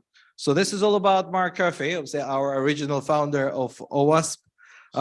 After being away for many, many years, returning back to London, back to OWASP as well, because he put his name on the list of candidates for OWASP board elections. And people voted for him. So he's back. So he's going to be an director Fucking idiots. of the OWASP board starting from January. So his tenure has not started yet, but obviously because Mark's been away for a while and obviously spent many years in the industry, building startups, leading security teams, and working for absolutely massive companies. He now is returning back to OWASP with some ideas. But I think starting from January, we want to understand where we want OWASP to go to, what directions, what should we focus on, and what are we doing right, what are we not doing right, what could we do better, and what could be better. Exactly. So that's what this part is all about. I'm just trying to get online. A sec, hold on. Zoom is one sec. Oh, there we go. And then I'll share my complete screen. So hopefully you can see that. So something say no audio. Meeting, got it. So terrible glass. So I created this thing in 2001, right? The story was I was running software security at Charles Schwab. There's all these vendors trying to sell me stuff which we didn't need. There's nothing out there that basically could say like, actually, this is the reality of what you need. And then, of course, it's blossomed, right? And like, I haven't really been involved since 2005 or whatever. But because I started the thing, like everyone kind of knew who you were and they would always moan at me and call me up and whatever. And I feel like I have a sense of ownership about it because I started there. And I cannot tell you like how many times, like if you read that, so I'm like early 50s, right? So you grew up here in the UK with watching the Balkans War and watching literal genocide happen in the Balkans War. And you get an email like that from someone about 2 weeks ago that basically says you gave us hope after Kosovo was decimated by giving us AppSec engineering. Like, I can tell you, I don't think I'd even been drinking that night, and I kind of had a tear in my eye. It's like, oh my God.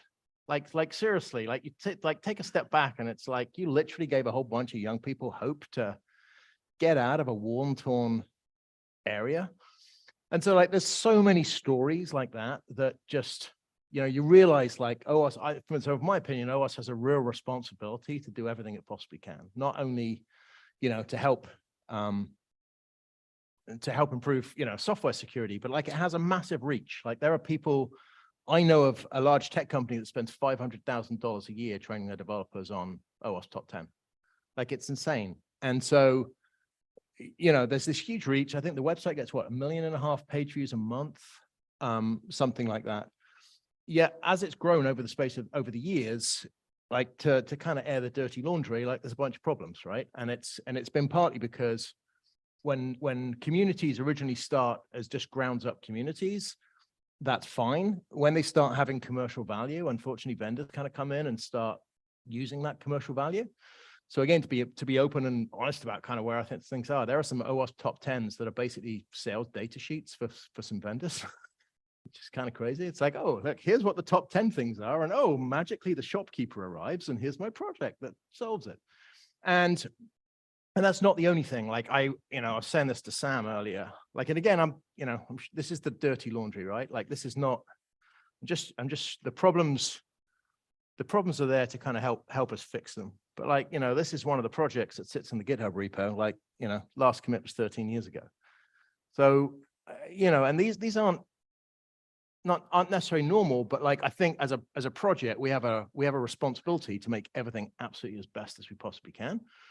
And so I ran for the board again, luckily got voted in, but it was basically on a mission of like, we're going to change it and fix a load of things. And those things include everything from, I think, how much the budget, the money that flows through us now is about, I think it's 3 million or something like that, which is peanuts, right? The Linux Foundation and all of its things have 300 million floating around through it a year. So it's not surprising they can go do things like the Alpha Omega project where they go off and fix open source code. But as an example, like the maximum you can give OWASP is 25 grand, right? Like it's peanuts. You got a company spending $500,000 training people on the top 10, but the max they can corporately donate is 25,000. So there's all of these things that we're basically going to figure out how to fix. Funding models, governance, and everything. But what I've been doing is going around to a bunch of chapters and like basically asking people, like, what are the biggest problems? It's like the standard kind of thing. I seem to have adopted it in life. Like, what's your problem? And but it's always insightful. So, you know, it's like, why don't you contribute? Like, you know, what's good, what works well, things like that. So I'm just honestly going to shut up, and I'm just interested in hearing from people. With that, we get silence. Come on, someone must have it. And I don't want just griping and moaning, but like, unless we know what we can do better. So I'll give you an example. Someone said, why don't you provide certification? Because all of the people that are out there are doing testing against the OWASP top 10, but I got no idea whether they're actually any good at doing it. So great. So like, would people want to do certification, which then would be a benefit to individuals, but also be a benefit to companies to know that the people that are testing them actually know what they're talking about? I don't know. So I'll throw that out. Verification would be a good idea. Yeah. Want to be a OWASP certified cloud security? Certified Domain Protect instructor. There you go. So certification, particularly certified, particularly relating to the OWASP top 10. So yeah, so for companies like Vericode or whoever who want to say we're certified by OWASP that our security software actually does, you know, detect the top 10, I think that'd be very beneficial. No one's going to win. No tool though is going to ever be certified against the top 10 though, is it? To be clear, because no tool can check it. But anyway, but like people, but yeah, I mean, some of the things. I mean, again, that's the problem. Is everyone's like, oh, we do everything in all the OWASP top 10. It's like, no, you don't. It's kind of rubbish, right? Okay. Certification generally, like would people get certified? Would people that do security assessments, would you get certified? Yeah. 5 people, 6 people, yeah. So this might just be complete user error, and I'm willing to accept I'm an idiot, but example is communication. So OWASP Dublin, 2 days of training. I was very interested in that, couldn't work out what training was being offered. So as someone who wanted to apply and create a business case to do training, I didn't know what it was. So then I kind of gave up. Can I ask you, did you think that was a Ireland meeting or the OWASP Europe meeting? Yeah, the Dublin one. Yeah, the one in February. You knew it was OWASP Europe, even though it said Global Dublin? I know, yeah, I thought it was a global event. Yeah, okay. I was leading the answer them a bit too much. I'm sorry. I got confused because when they said, "Oh, come to Global San Francisco," and it's like, what? It's in San Francisco. It's like surely it's like OWASP North America conference, right? Anyway, but maybe that's just me. Okay, so and just before we go there, so was it the fact that you couldn't then go back up and sell it up your management chain to justify why you were going? Didn't know what it was. I didn't know what it was, so then I was busy, so I didn't put that time or effort in to do it because it wasn't easy. Yeah, which is probably me being lazy and being No. But Yeah, I think this is again probably a bit of a marketing fail, because to see what training courses are on offer, you actually have to go and click on schedule and then see first 2 days to see what it is. So Yeah. it would be good to have a training days, say that's the training agenda, and as a conference. But I mean, Grant, do you have any suggestions? we don't have the solution to everything, of course, because we don't really know what the problems are. But we do have this company called NetGuru, who are absolutely fantastic, and they're user experience professionals, and they're going through the whole of the site. But what they're first of all doing is figuring out what are the personas that people care about. So like developers, what do they come to the site for? Cloud architects, what do they come for? Potential sponsors, what do they come for? Security leadership, what do they come for? AppSec engineers, and I forget the other one, I think is contributors. And then they're mapping it all out and then figuring out, can they do what they wanted to get to? So that sort of stuff hopefully will flesh out. These guys are absolutely fantastic. Like I've done these exercises before and it's like really expensive and they're doing it for us for free. So that is happening, but of course it won't solve the tactical problem. I think the certification is a great idea, but I think it's different levels, not just the security experts. So you've got your security architect. I think offering it to developers and solution architects as well, because you're looking when you're trying to hire people in certain areas. There's definite requirements, particularly in the fintech space, that they need to have the security credentials and nous that basically they can operate within a regulated industry. So I think definitely it could be successful. So let me ask you this then: if this is very much an if, but if we had free online training that you could log into with your GitHub account as a developer. But you had to be a member in order to do it. But you go through the top 10, you pass. Still and yes. it goes like, all right, cool. I mean, I heard it from loads of people because basic training ultimately is kind of somewhat commoditized. Who's best to do it than people that create the content? And then from the OWASP side, like you're leveling up all the developers in the world. Like it just seems like a no-brainer to me. There is a large source code management firm who might be interested in helping us put that together. So. Which is not called GitLab or not called Bitbucket. No. Bitbucket's not large anyway, isn't it? Sorry if there's anyone from Atlassian. On the training topic, where we say that, great, we can like reach out to our software engineers internally and say, hey, sign up for a OWASP membership, and then you can do your training. In some cases, we need to take training transcripts and use that as evidence for assurance purposes, different compliance programs. It would be really cool if as an organization, we could pay for all those memberships for them, bring it together into a single platform and be able to evidence what training they've actually achieved. But to bring it together, that can be consumable at an enterprise level. So that's exactly the idea. Is like basically you have an org, you have the org, you get to see who's taking the training, and potentially if they commit one of the offenses of the top 10, you could potentially revoke their commit rights and hand it back to them until they've passed that training module again. Might be crazy, possible to do, but the idea is like basically like initially, if you're going to pay for it, it's not just like a set of PowerPoint slides. So it'll be interactive training hooked into something where you can go make sure they've done it and potentially kind of make them retrain it or take it again every year. So it's interesting, like again, we have to figure out how to get a lot more money raised, but you have the content and potentially it's not huge to go build. So interesting. Noted, Grant, see. Materials for the top 10 stuff. GitHub have a thing called skills.github.com, which is a an LMS. All the APIs are there for GitHub to allow people to register and check their developers in. So it's just a matter of wiring it all up for the most part, but potentially. Nothing's that simple, is it? Ever built software. So this is not necessarily about making money, but I think that whatever you Not build, interested, then. please, Got no interest. No. please do have like accessibility in mind.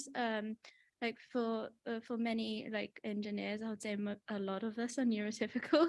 So if from the perspective of like your current websites and wikis, they're not very accessible. Oh, it's abysmal. I know. It's Yeah, yeah. terrible, and it's one reason why I haven't participated as much as I would like to, because it's very hard for me to read. Then I think you've just signed up to be the accessibility person that's going to help us fix it then. I mean, I can try. Yes, good. Excellent. Yeah. And another thing I think I wanted to mention in terms of like certs, I think that like if pen test companies could actually legitimately say that they could do all the OWASP top 10 instead of claiming they do in their reports, then that would be awesome. So I fully appreciate what you're trying to do. I mean, the problem is, there's a dichotomy, isn't there? Like you can't call people out. On the flip side, like I think you should. You have to call them out. I know, but it's this. I know. It's a weird. If people are like accountable for security, then you need to be able So the way we're thinking about it is the way to solve that is like anyone can. I mean, it's open source, right? So anyone can go take and do whatever they want.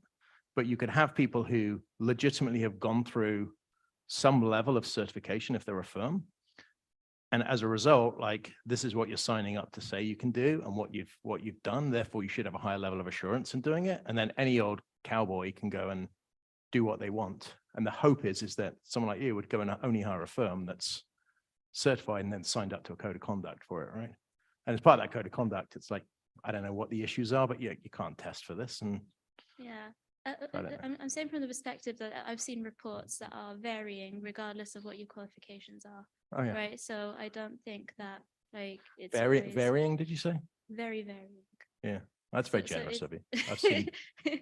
So I think it depends pretty much on the tester. So so if there's a way to standardize that. Way back when, and I won't say when this was because I'll incriminate myself, but I used to get 3 PCI reports done so that I always knew one was guaranteed to pass. And I used to have a firm that was just so shit, but you would always get passed. In all fairness, but yeah, it's it terrible. cost you less than the fine, right? So Totally. Yeah. Totally. I mean, I've told this story before. Like there was a big 4 firm when I was at one of the large companies who were going to charge me $11 million to remediate. And at the time, the biggest PCI fine in the world was $4.5 million. And get you which one I did. I didn't give them $11 million. Like that's the reality. Anyway, that's a different topic. But yeah. No, cool. So accessibility, like for sure. And I think there's been like, yeah. So the UX people, again, we'll have to take into account. But if you can help us, that sort of stuff will be fantastic. Yeah, so we've got a question on a different topic, which is social media. And I'm just sort of wondering, so yeah. TikTok, OnlyFans, not on OnlyFans. So like, I've been on Twitch, but I'm not going on OnlyFans, trust me. My question is OWASP doing enough on social media, particularly centrally? I mean, so for example, Sam, you do loads for the London chapter, but I don't see much centrally. Wait, I mean, it isn't interesting. So though Grant and I were meeting for coffee earlier. And so it's a kind of weird, it's a weird one, right? Like you've got, I mean, there's 200,000 followers on the Twitter. There's 200,000 followers on LinkedIn. So it's like, I've got a pretty big thing, but then you've also got like hundreds of accounts. Like I bet you've got a London one, right? OWASP London, but you've got a London Twitter account. Like, so it's split over all the various things. And I don't think like OWASP doesn't have a marketing person. It doesn't have I think there is a marketing person, but like growth marketing or whatever you call it, right? So like traditionally OWASP it's been commercially has been seen as a dirty word, but my kind of take is like it should be more like the Gates Foundation than a charity thing. It's like you can do loads of great good, but you run it like a business, and that includes marketing, telling people like Chris like what training is available and how to go get it and all of that. So yeah. And well, so one should be going out this evening at 6 o'clock with a survey to fill in about the UX thing. So just please go fill it in. I was kind of thinking the same thing. I was thinking, oh, this is London, and it's such a, the topics you talk about are so great. The speaking sessions are good. And yeah, I don't really feel this is a big enough representation of the London IT. No, I mean, there's normally like 200 people here, aren't there? Maybe it's just me turning up. Maybe like it's just 150 didn't come on. No. Oh yeah. So, but I suppose the other thing I was thinking that I work for a vendor, and I think a lot of the material you talk about is applicable to almost everyone. A lot of the technical guys I work with, and yet there's only 3 from my company that come here, and I'm only the only guy that made it tonight. I just don't think that's it's just not very good. I mean, I think you've got such great material, but it's kind of it's also kind of interesting. Like so I travel a lot, right, internationally, and sometimes you turn up in a country and you're like, oh, it'd be great to go to a local event. There's a chapter meeting there, but it doesn't really tell you. And then if you're not, like, I would love to go to a directory that you can see all the live streamed events as well, because then you get global talks that are going on all the time and things like that, right? But you can't like register. I'd love to see us like you can register for, I'm particularly interested in this type of topic, and then I should be able to see all the events streamed or whatever that are happening. I mean, I think I was, you mentioned Cloudflare in your session, and Cloudflare do like a blog with kind of learning portal, and it does exactly what you're saying. Right. You get this one place, and you can consume content from all these people that work for Cloudflare, and it's just really neat. If we could do something like that, that'd be. Yeah. 1 second as well. I really appreciate your observations about how OWASP is being abused by vendors as a quality signal, right? It reminds me, one of my friends that when I was first getting into InfoSec was Anton Rager, who wrote WebCrack. And one of the things that he observed was that almost everybody was saying, oh, okay, I've solved the problem here. And basically what they did is they got rid of the initialization vectors that he had used in WebCrack, even though there were many, many more that were vulnerable, right? But there was no way for people to understand what's the difference between a product that had actually gone through and validated that they weren't using weak initialization vectors versus ones that had just simply gotten rid of the ones that were known to be bad, right? And when you think about the quality signals that that you could send out, right?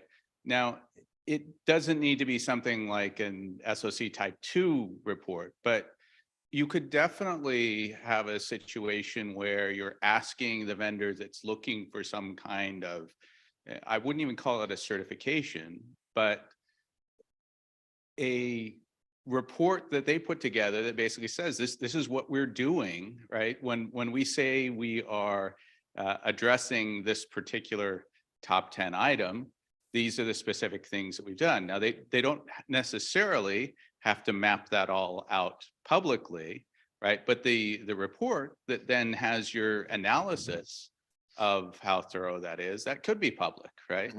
And when you think about how much better the quality signals could be, and how much a company would pay for a report that would allow them to see, hey, there is a significant difference between vendor A that just does 1 or 2 things for each of these, and vendor B that has a whole suite of 100 things that they've done. And you know, algorithmically, one is substantially more reliable than the other, right? Those kind of things could be really valuable and generate revenue on top.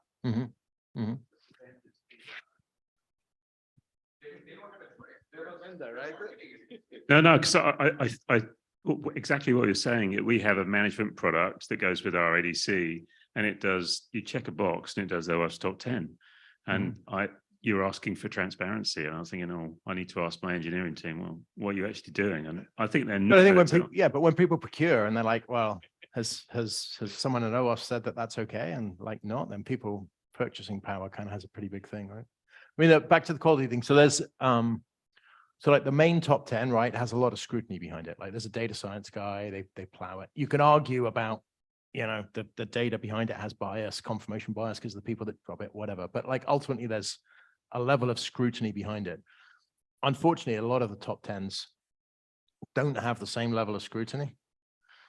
I'm trying to be like, yeah, I'm trying to be generous. Like, honestly, some of them are freaking sales data sheets. Like literally it's like, oh, you know, here's the top 10 of this. Oh, by the way, here's how a project turns up.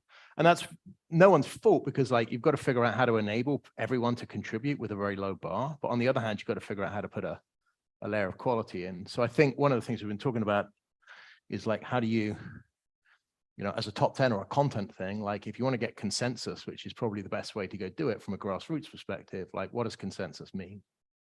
Like, is it just 4 people saying yes?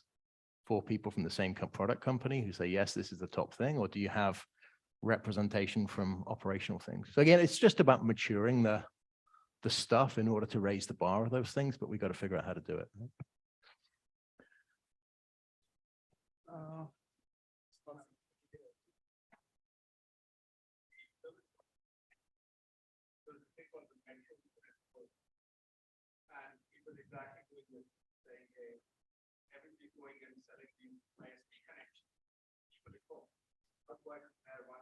Mm-hmm. And the way they solved this problem was they created consensus with all the vendors of the pitch. Mm-hmm. So it was like, you know, the big guys like Mm-hmm. Cisco. Mm-hmm. Mm-hmm. But I don't think it should be driven by the vendors. It should be driven by the operation people. Like, yeah. Yeah. Yeah. Mm-hmm. Mm-hmm. I mean, honestly, there'll be loads of salespeople in here because salespeople turn up all the time. I mean, there was one point, wasn't there, where you had to stop people handing business cards out because it was just getting like, it was like a timeshare thing of like, you just dodge the vendor. It's horrendous. So like some of those things. Oh, yeah, again.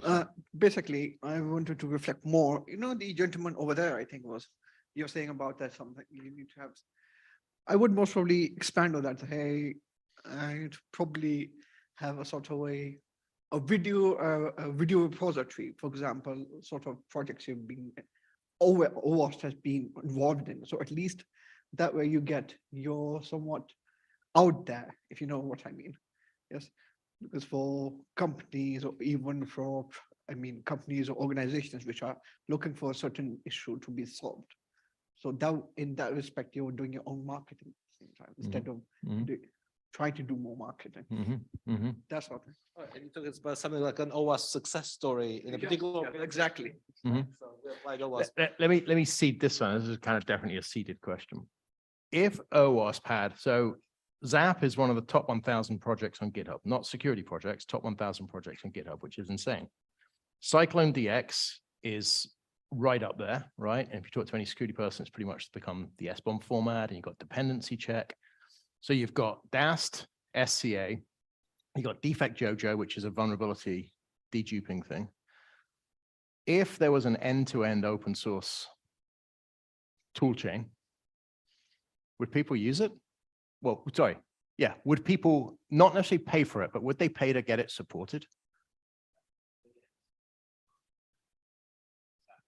And overcoming some challenges that we've built ourselves. There are challenges, but one of the things we found, and we had some issues with APIs, but we had to get the tokens that we pulled out from our application into our OWASP proxy in the session. We had to call the API in a very specific order that wasn't documented anywhere. So we spent about a month just fucking around, messing around and doing it. And we got it working out and we sold it.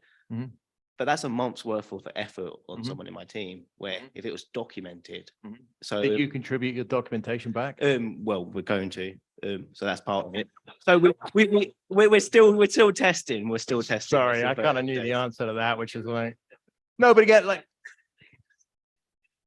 yeah. So I mean, fundamentally, the problem is kind of like climate change, right? Like we all know we need to go do it, but like everyone's individual things, but we have to figure out how to break the model, because otherwise. To touch on your point, you know, if we could pay for a support model, the value we potentially get from that, and it's, you know, I think it'd be really useful. And one of the things as well is one of the challenges of open source or perceptions of open source is, okay, it's free, but the effort I have to put into it for my team is greater than just paying for a tool. Yeah. If there was an end-to-end platform that had a maturity to it and the perception of this isn't going to take a year's worth of effort to maintain. But you also have support. You would have paid, so you would have paid a support fee, and then you could have got directly to those, which would have then done it. Yeah. I mean, it's not profits. Like, no one needs to make money, but it's just like pains me when, you know, we should be going and spending $6 million to go fix or go fund big projects on open source to go make them done, but we don't have the money to go do it, right? So there's all these other people making money off of OWASP that don't allow us. It's not a self-fulfilling prophecy, I guess. It's like, do you think another purchaser of OWASP support? Do you think the name he didn't fight on that one, did he? Do you think the name, you know, this is my second OWASP meeting because these guys convinced me to come along, but do you think the name puts people off because it's more than just web? Yeah. God, she teed me up. Yeah, I got a little bit of thing going. I think it's gonna be, well, I think it needs to be changed to Open Worldwide Application Security Project, even though then that's not cloud native, right? But it is such a strong brand, it's kind of hard to change it at this point, but web is definitely not. Did away with Open Web Application Security Project 2 years ago, 3 years ago, but everyone still calls it that. Yeah. It's just OWASP. It doesn't stand for anything. Yeah. It's like RSA, right? You know, RSA is actually, you know, surnames of the scientists. However, no one actually said, what is RSA, right? Can you open up the abbreviation? People just know what that is. Same thing with OWASP. I think it should become. Yeah, but it is absolutely like, and again, the scope of it is like, it's, you know, we're living in a cloud native world. So again, if you think about the projects, like, it's fantastic. Like, honestly, I don't want to suck up to Paul, but like, to watch someone who's built a proper cloud native architecture, it's like, it's freaking awesome. Like, oh, I'm using Lambdas, I'm using Assume role. It's like a lot of security tools don't do it properly, but so like, we need to have cloud native stuff, you know, older school AppSec stuff, but like these days you don't build stuff from the ground up, right? It's not about securing an executable. You got all of these native services that you're using. So the game's changed, and so the scope of it has to change as well. But yeah, so that's going to take a bit of time, right? How many people are actually active contributors to projects? Fucking hell. Fucking hell. Sound like Gordon Ramsay. Oh, what the fuck is that? The only two people that are active contributors are the people that organize the event. Yeah. Oh, I'm Paul now. Yeah. 3. What? Okay, so why does everyone else not contribute? I don't want to call people out, but like, is it too hard? Don't know what to do. And again, well, a simple thing. No idea what to do. It's just to if there was a list, if there was a stack rank list that went from, you know, checking typos on a README file up to committing a HackerOne integration, would you look through the list? Yeah. It's fair. I mean, it's totally, yeah. I mean, that's what the UX thing is. So it's just a quickie. The Python groups do exactly what you've just said there. They hold events and they'll actually say, this is what we've got. Yeah. Is someone good at spelling? Can someone check this? You know, if you've just got a website and it says contribute, we think, well, GitHub has a tag called first issue suitable. Yeah. Or whatever, right? Stick it in the GitHub org and you just go through the list, right? But you have events and you actually say, come along, and then we'll sit down with a laptop and we'll see what you want to do there or do there. You know, because people do need that bit of interaction to sort of get started. And many projects have exactly the same problem that Paul mentioned he has, documentation, right? So if you grab the project and you try and run the project and you run into stuff, ask questions of the developers, they'll come back with answers. Write those down, contribute that back. Makes the next person's job so much easier. I got a question. How many people are on the OWASP Slack? Few people more. There's, I'm on it right now, and I'll ask you that. I'm not sharing, am I? But whatever. There are 21,410 people on the community channel. It's an average of 5 messages a day. Something's wrong, right? So why are the people on the channel? Why don't you engage? I'm not trying to call you up, but I'm just trying to learn. Like, we're trying to figure out, like, no? I don't know why, but yeah, now you said it, I'll probably go and do it. Maybe it's that we need to call it out more, you know, but as your friend said, call it out in sessions. Yeah. I mean, there's 21,000 people that could help other people answer their questions. Well, They do. that's. So I for think example- it's a bit of a goat. There's a bootstrap problem with the thing, right? So I'm on the. So we So that's yeah, we didn't think about it and we didn't do it. So Just no zap it. excuse. But it's like I'm on the SANS advisory board and you put an email on that group and you get 5-6 replies back within an On which hour. one, sorry? The SANS advisory board. So so I'm on that and it's like you put something in there and you get back quick and you see the value because and you also see what everyone else has put in and you might not even think of something, but you see someone else ask that question, you go, oh, I need to do that. Or Can I just comment? One thing I've noticed on the WASP Slack is that the number of responses has dropped significantly since the pandemic. It was much more active before. And one other thing I want to mention to everyone here, if you're not on the WASP Slack, one of the most popular channels there is actually jobs channel, because this is your free way to find a job related to application security, DevSecOps, because there are companies from all over the world, including the big ones, including the Microsofts and Amazons of this world, who promote their vacancies on OWASP Slack because they want to attract people who are actively engaged in OWASP community. And they don't pay OWASP a penny for recruiting. That's a different problem to solve. Do you know in the States, you basically pay 30% of a developer's first year or an AppSec person's first year salary to hire someone from a recruiting firm. So 200 grand, like you pay them 60 grand a year to do it. Like all the talent is here. Can you imagine matching them? Like I could probably fund a whole bunch of OWASP things, right? I mean, I asked that question before and a bunch of like some people kind of jumped down my throat and said like, that's not okay, but I can't see why. But you're also matching people like you with the highest paid jobs as well. It seems like a win-win to me.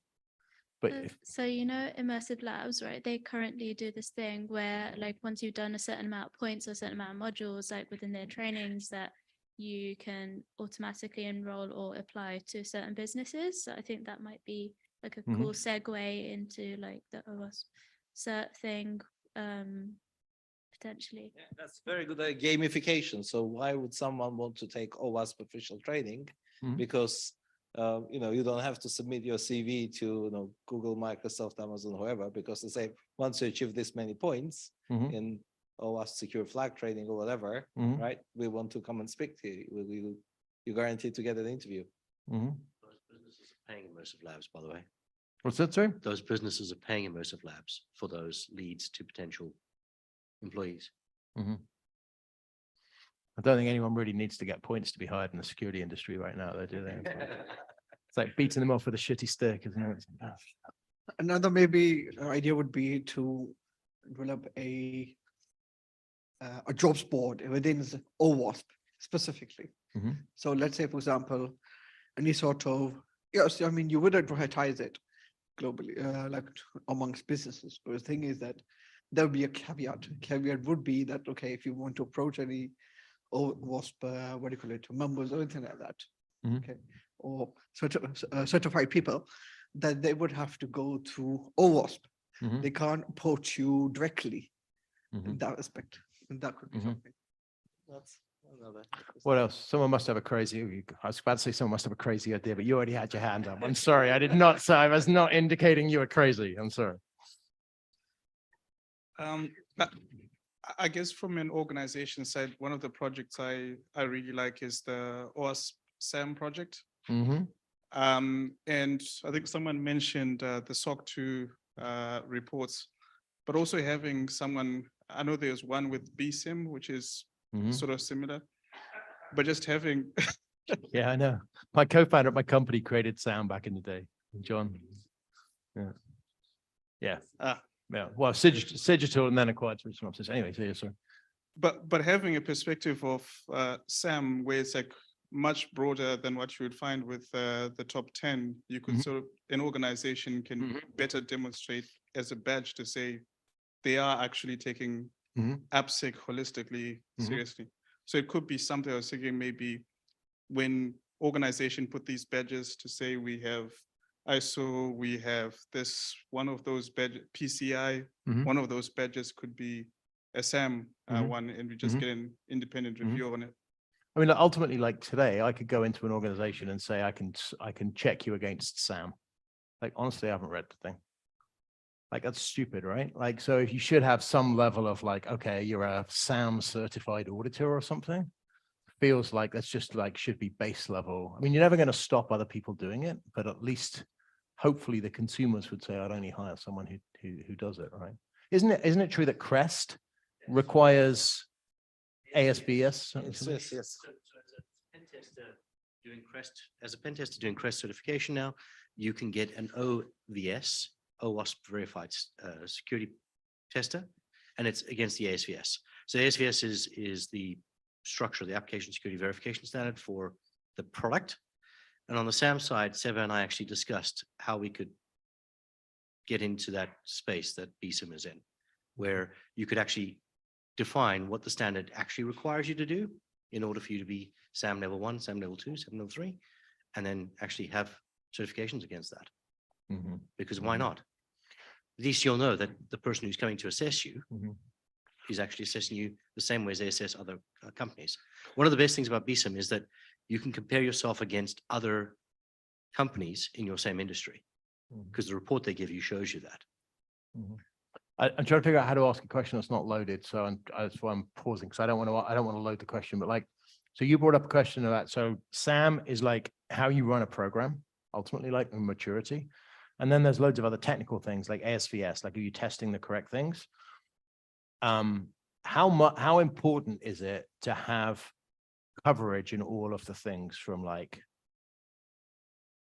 from like, like here's the process piece, here's how you do testing, here's how you should set up infrastructure. Like, I don't know, because like they're all over the place, right? Like there's bits up here and there's bits down here. Like, is that a missing gap, or is it just like, it's kind of okay?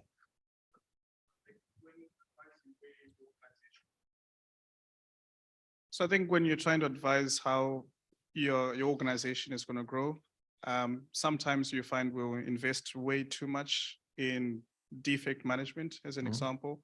But in a world where you are having more aspects like around GDPR compliance, or the aspects around the policies also do matter. So presenting that to say in our roadmap, we are incident ready, because we at the implementation phase or at the operation phase of SAM, we have the means to actually have early detection. So if we are assuming breach, we are in a good shape with our applications. But holistically, as an organization, you are demonstrating that you are end to end, you've thought through the problems and you're maturing within that ecosystem. Would you, benchmarking is an interesting one. Would you pay to play? And by pay to play, I don't mean money, but would you submit your data if you could benchmark yourself against other people? Yeah, I think would everyone who would? You would? How many people, well, I don't know how many people would or how many people wouldn't. It's like, would anyone not do that? Would not submit their data if it was appropriately anonymized? No. Yeah.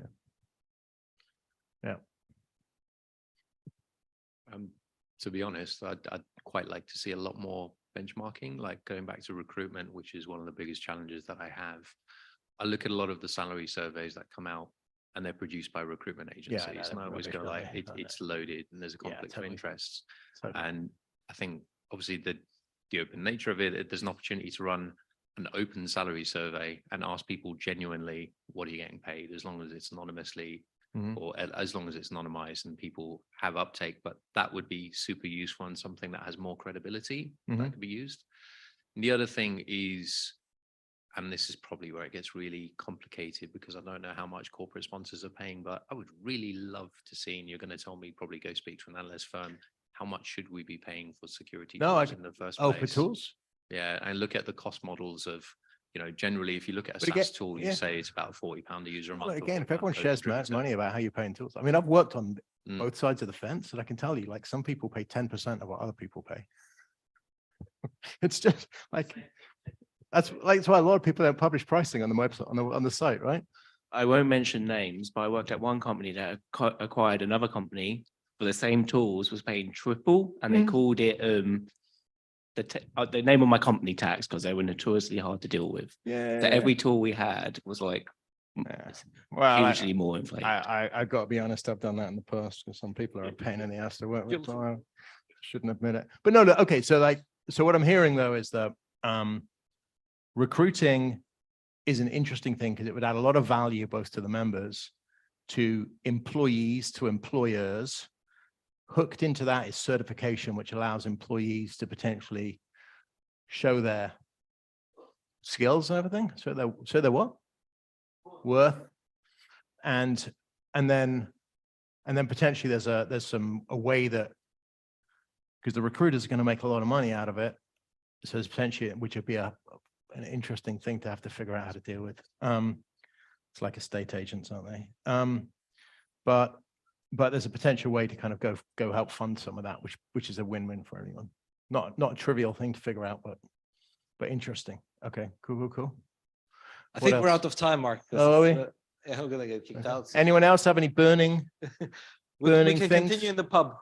Yeah, unfortunately I can't, but I've got to get a train. But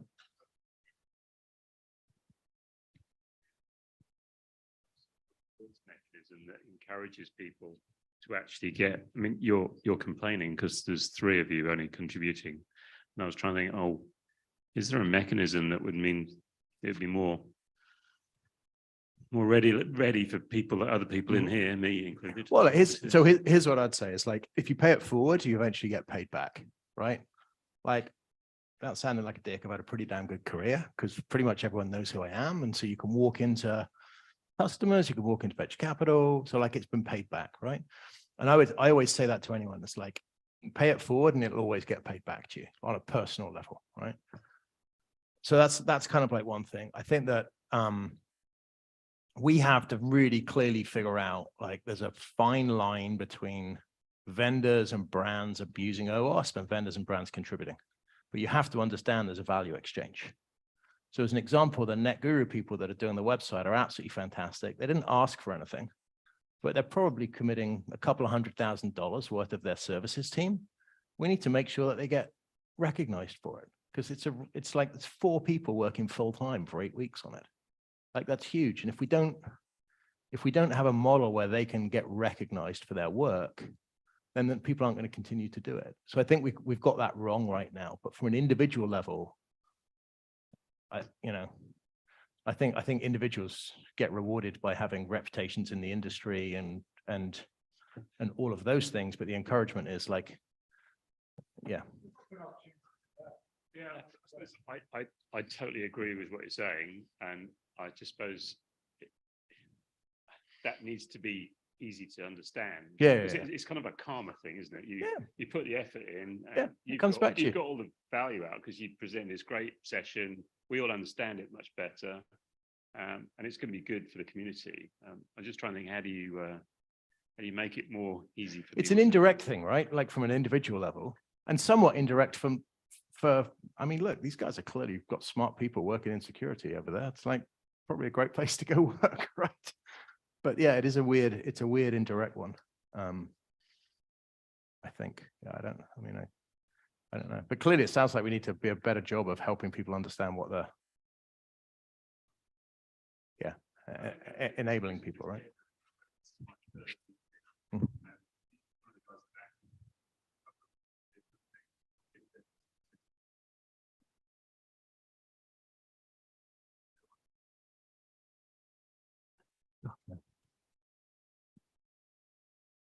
Yeah. But again, I think part of that is like, there's no strategic roadmap. There's no necessarily vision to get behind at the moment. There's just a lot of stuff, right? And that makes it very hard to navigate. It makes you hard to understand what's important. It makes you hard. Like, hopefully what will come out of the UX project is you'll put in, it's like, what am I interested in? Oh, I'm an AppSec person or I'm a developer. Therefore, the content is based on what you care about and how you should be consuming stuff. But we're just not there.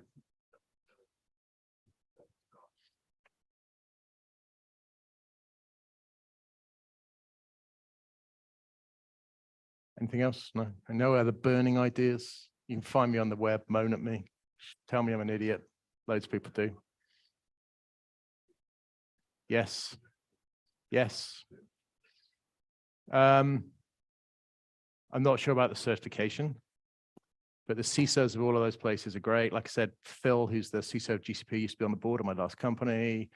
We know them all. Like, OWASP doesn't have a really good model for lot. So if you think of OSSF and Linux Foundation, right, the way they work is that they have a board of directors. The board of directors seats are 270 grand a pop. It's like 12, I think it's 12, aren't they? I forget. Each of the foundations are over there.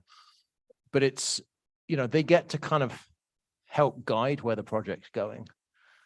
But it's significant amounts of money. Well, OWASP doesn't have that thing.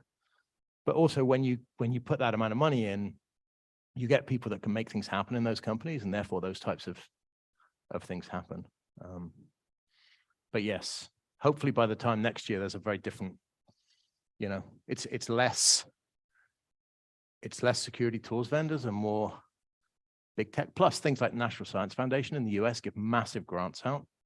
I mean, look, you got PCI, right? Like funded by Visa and whatever. Like, if you want to get PCI certified, you got to do the OWASP top 10. Like, where's PCI in this place? Like, they make Visa and MasterCard a rank, you know? Like, I don't know, there's some broken model stuff that it's not, like, you want to make everything free and available to everyone, but on the other hand, you've got to keep giving back. Otherwise, you're going to get an environment crisis, right? Which is kind of where we're headed.